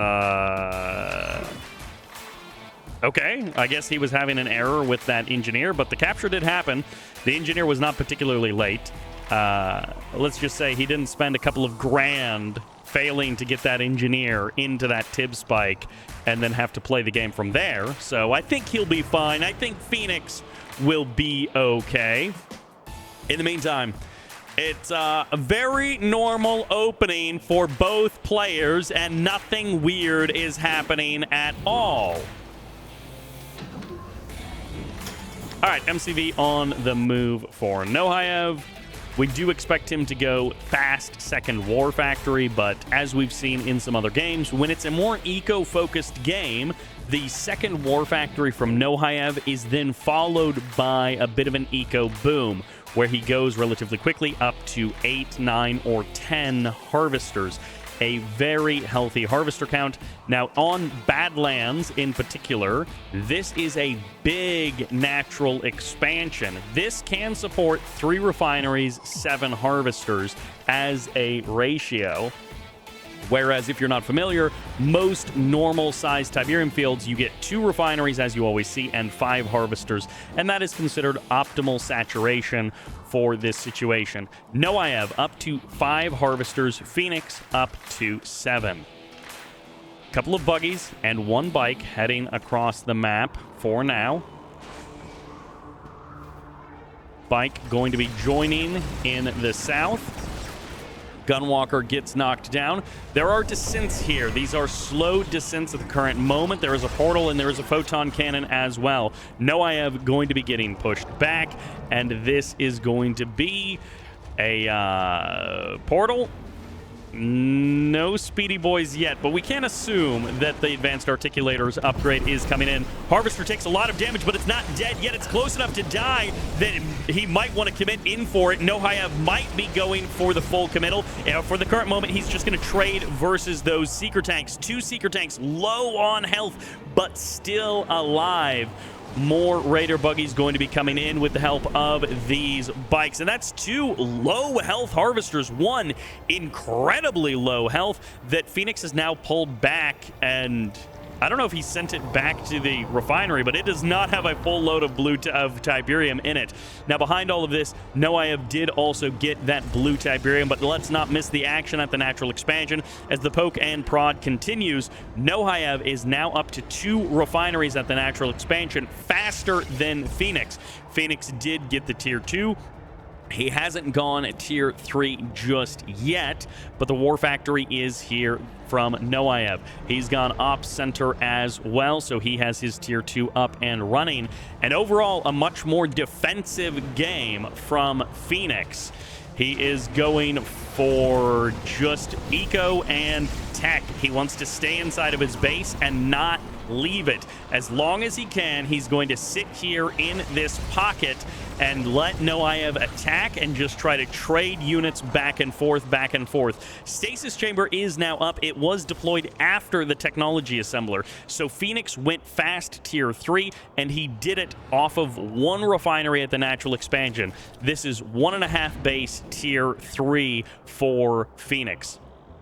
Harvester does back off from the blue Tiberium location. There isn't anything left to go there, and Hoxaeb has passed Phoenix in harvester count, although Phoenix is now up to 8 versus the 9 of Hoxaeb. So in the end, they're going to end up pretty close to each other. At the current moment, Hoxaeb has more total resources gathered than Phoenix, but of course that is because Phoenix went for that faster tech. Prodigy is now out. Fast Legs is about halfway done. Phoenix drawing low on his bank account, but keeping everything afloat as Hoxaeb moves into the middle of the map with his army. Mechas move forward. That's 2 dead mechas. There's the blink forward. Area mind control only captures 2 tanks, but that Venom is going to find the kill, and that's a dead Prodigy. Noayev was ready for it. Raider buggies, Venoms, and Scorps all benefit from lasers, and he got the tier 3 a little while ago. He's also got 10 Harvesters ready to go into the late game as a bike swings in and will poke and prod at these Harvesters in the north. Meanwhile, back down in the south, it's lots of Scorpions for Noayev. 10 Harvesters are going to be fueling this late game push, but we don't have lasers yet. If the upgrade is on the way, it's not done yet. And look at that, moments away. I mean, he could be going Tib Core, he could be going for EMP coils, but no, of course, it is laser capacitors. With how many tanks he has out, with how many Scorpions, how many buggies, how many Venoms he's got, of course, he is going lasers. This bike is on the wrong team because it's been area mind controlled and it's joined up with these shock troopers. And meanwhile, on the other side of the map, oh, this Venom has found this buzzer hive, which has been in that building for perhaps the majority of this game. I have no idea when the buzzer made it into that building, and it looks like the area mind control in the north has expired. 1 Harvester down. Phoenix now down to 7. Noayev continues to have the Harvester advantage, and the lasers will delete the tanks that have been area mind controlled. Venom's having to sacrifice themselves to get the kill on the Prodigy. Once again, they don't even have to. The Venoms escape. Hero Venom's able to smash that Prodigy and then survive the onslaught of the shards. There's going to be a shard launcher on the front line, but there's nothing in the skies. The Venoms have already left. They are gone and clear of this area. Slowfield keeps some of the tanks out, but Noayev still has many Scorpions here on the front line. That's another dead Harvester. Phoenix drops down to 6, while Noayev takes a 3rd base. In the middle of the map are 2 fields that can be difficult to hold, but Noayev has already started establishing himself there as his tanks take down the main base of Phoenix. And there's the Prodigy back up and running, the 3rd Prodigy in this game. And once again, the Venoms are coming in. There's the blink, and he can't even escape. The Venoms are too powerful, and they knock down the shock troopers, but not all of them. Some of the shocks are still here, and the Redeemer is ready to step out onto the map. 1, 2, 3 Venoms perhaps going down, but overall, Noayev has just been holding control of this game. He may be floating 7.5K in resources, but he is controlling this game. And he needs to keep controlling it if he wants to knock down Phoenix here in the macro game. It is 11 Harvesters to 5. Phoenix has now fallen 8,000 credits behind in total resources gathered. Now, a big chunk of that is still in Noayev's bank account, but that means he's got cash for one-clicks. He's got cash for upgrades and for multi-production. So even though he is a little bit on the maybe sloppy side of not spending his cash as efficiently as he should, he is going to be spending it before the next fight. So because Phoenix is not playing particularly aggressive, because Phoenix is not able to take advantage of that, that cash flow is going to be spent before the next fight comes online. And it will almost be like Noayev has not skipped a beat. Vertigo Bombers are out on the field. There's going to be this Ichor Seed coming in, and this Warp Chasm, about 25% of the way done with that Eradicator Hexapod. Prodigy is here. No Wormhole just yet. Redeemer out, but no Engineer inside, just a single Flame unit. And there are also avatars marching around the map. All of the upgrades pretty much have finished up. I think EMP coils might be the only thing he is missing of the major upgrades. Maybe he didn't get quad turrets as well. But Noayev has put all of his units or all of his money into various baskets. He's got 42K of army, and he's going to find a refinery with the 1-click. He's got 42K of army, and it's a little bit of everything. The Prodigy doesn't get sniped. The Venoms go in for it, and they will eventually find it. They're also going to find a couple of shock troopers who are returning fire to knock those Venoms out of the sky. But what can Phoenix do about the ground army? Because at the end of the day, there's 36K worth of stuff, and it's here to burn him down. The Redeemer is here, and he's firing upon the defensive tower. The Engineer found the EMP control center and the defensive tower, but at the end of the day, it's 12 Harvesters to 3. Noayev just has more of everything. Warp Chasm not going to be able to produce an Eradicator Hexabot to save the day. There's going to be the Tip Vane detonation, and there's going to be the GG, the tap out, as Phoenix leaves game number 3. The last chance is here. It all comes down to this. Welcome to Toxicity for the beginning of the comeback, or the shutdown that could end it all. On the left side, playing the green, Steel Talons, give it up for Phoenix! On the right side, playing the nod, sticking with it, this is Hoxaeb!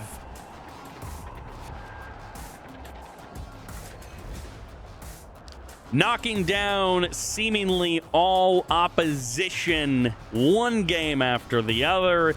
He has made it happen.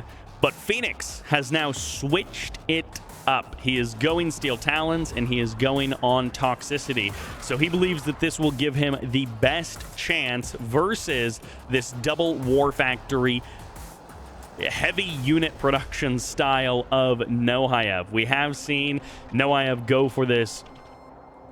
What is this? What is this beaconing of the engineers? This has happened in 2 different games now. He beacons the engineer at the second Tiberium spike, and then captures the spike just after that. So I'm not sure if he's having a little bit of a problem with some of his engineers entering the spike on the first command, or what, but in either case, he has captured the spikes, and there is not much of a delay in the capture process. So I'm not sure why he has done that twice in a row. Those are some very bright rocks for just a moment there here on Toxicity. Last game, very macro-oriented standard openers. This is sort of as normal as Kane's Wrath gets. And then it just turned into a big fighting mid-game. Phoenix ended up going for the tech, and he wasn't able to do much with it. He went for 3 or 4 prodigies, but every time Hoxaeb was expecting it and was able to knock it down. We haven't seen flame tanks. I mean, we did see an all-in, but that was game 2, and Phoenix is the one who all-in'd first. He was the one who double War Factory MCV sold to turn that game into an all-in, and Hoxaeb is the one who matched that, and this is it. There's the second War Factory for Hoxaeb, and Phoenix has double scouts in Hoxaeb's base, and then 1 scout along the outside of the in the north, outside of the base in the north.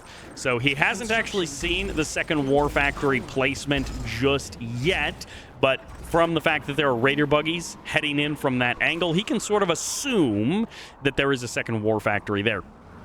Barracks will be the response, and it will be rockets as well. I would expect a couple of MRTs to be heading out for Phoenix. This does give you a lot of power. Rockets inside of MRTs, because of the mobile repair, they can be so incredibly powerful and give you so much sustain, but we don't have any MRTs. It is rockets and pit bulls to try and hold this off. Of course, the Raider buggies are going to try and close the distance and knock down those rocket squads, and then Phoenix, he's having some power trouble. I think he should actually have enough power to keep that online, so I'm not sure why that watchtower was offline, but all of the rockets have now been gunned down, and they didn't get very many shots off, so it's just up to the Pitbulls, who are going to be trading versus these bikes and buggies. Pitbulls taking a couple of shots there, but the buggies are, of course, supposed to absorb the damage. There are 3 Pitbulls that are extremely low on health, but as many bikes and buggy are also low on health. Phoenix is going to have to pull this Harvester back. It does absorb a lot of shots, but these heavy Harvesters can take the punishment. Second Refinery is now up and running, and the power down is just a moment too late, and Phoenix ends up tanking the shots from it. Bike Buggy going to be trading with the Pitbulls here on the front line. It's more reinforcements coming in from both players and more rockets coming in from Phoenix. The Swarm is here, and behind all of this, Hoxaeb is keeping up his economy, so this is not an all-in. He is matching what Phoenix is doing. He's just doing it with more. The rockets getting clobbered in the first stage led to a dead Harvester a minute later. Noayev follows it up with an operations center. No upgrades just yet. Okay, he starts something right as I clicked away there. So I would assume it's dozer blades, and I would assume it's scorpion tanks after this. Of course, you can then follow that up with tier 3 and eventually go for lasers to make those scorpion tanks even more well-rounded. They get a defense buff, then they get an attack buff, and as a response, Phoenix is going air. AP ammo about halfway done, and the first hammerhead is out on the field. That is something that Phoenix hasn't been able to utilize yet in this series, is any kind of significant aircraft. So he is going to be going for hammerheads, and at a decent timing. It's not the fastest airfield possible, but it is certainly a quick airfield after his natural expansion. Phoenix down to 6 harvesters. He just hasn't rebuilt those harvester numbers.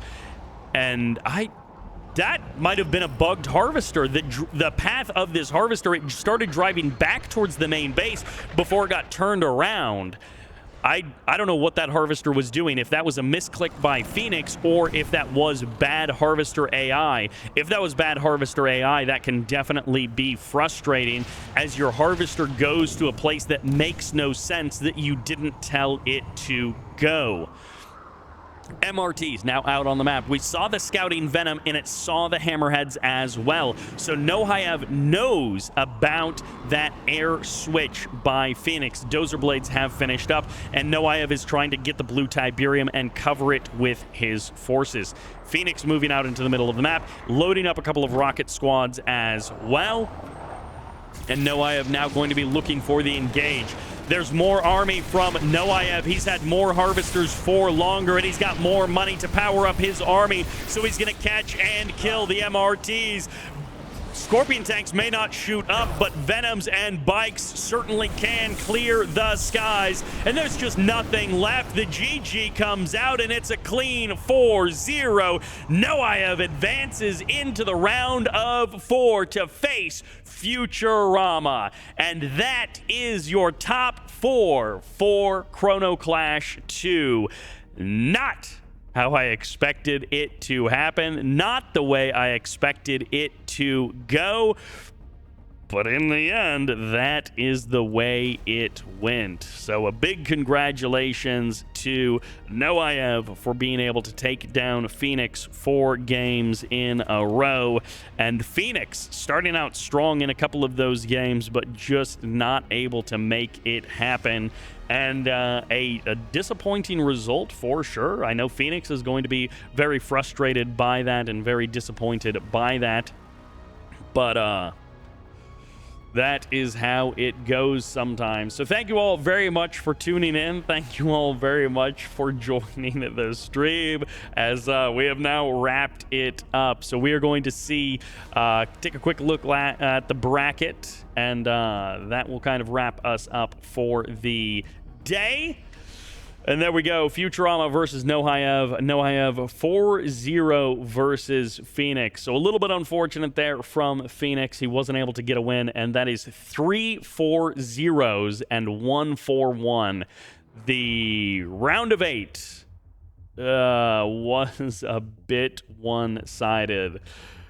One of those things that happens, but oh well, that is how it goes. In the next day, we have some absolute banger matchups. BikeRushOwnz versus Rex, Futurama versus Noayev. So we'll see how those matches go tomorrow. Thank you all very much for joining us. And of course, Chrono Clash 2 is powered by Chronosphere. So we are going to hear a word from them. But if you work at a tech company, in particular, in a US-based tech company, and you need telemetry and observability tools and services, they are the solution for you. In the modern, containerized world, businesses face overwhelming challenges, sprawling systems, and exponentially increasing data. Observability chaos ensues, complexity increases, costs skyrocket, developers waste time sifting through mountains of data that's not useful, and customers suffer from a poor experience. With Chronosphere, you are back in control. We help you quickly focus on the data that matters so your team can move from overwhelmed to empowered. The Chronosphere observability platform reduces data volumes and associated costs by 60% and cuts through the noise to uncover actionable insights that reduce incidents by up to 75%. Chronosphere telemetry pipeline collects data from any source, processes it in flight, and routes it to any destination. Maximize your efficiency with a solution that uses up to 20 times less resources than competitors. With Chronosphere, turn observability chaos into control. Eliminate unnecessary costs. Improve data quality and deliver faster insights for exceptional customer experiences. Join leaders like Robinhood and Zillow, who've already taken control of their observability. Learn more about Chronosphere at chronosphere.io.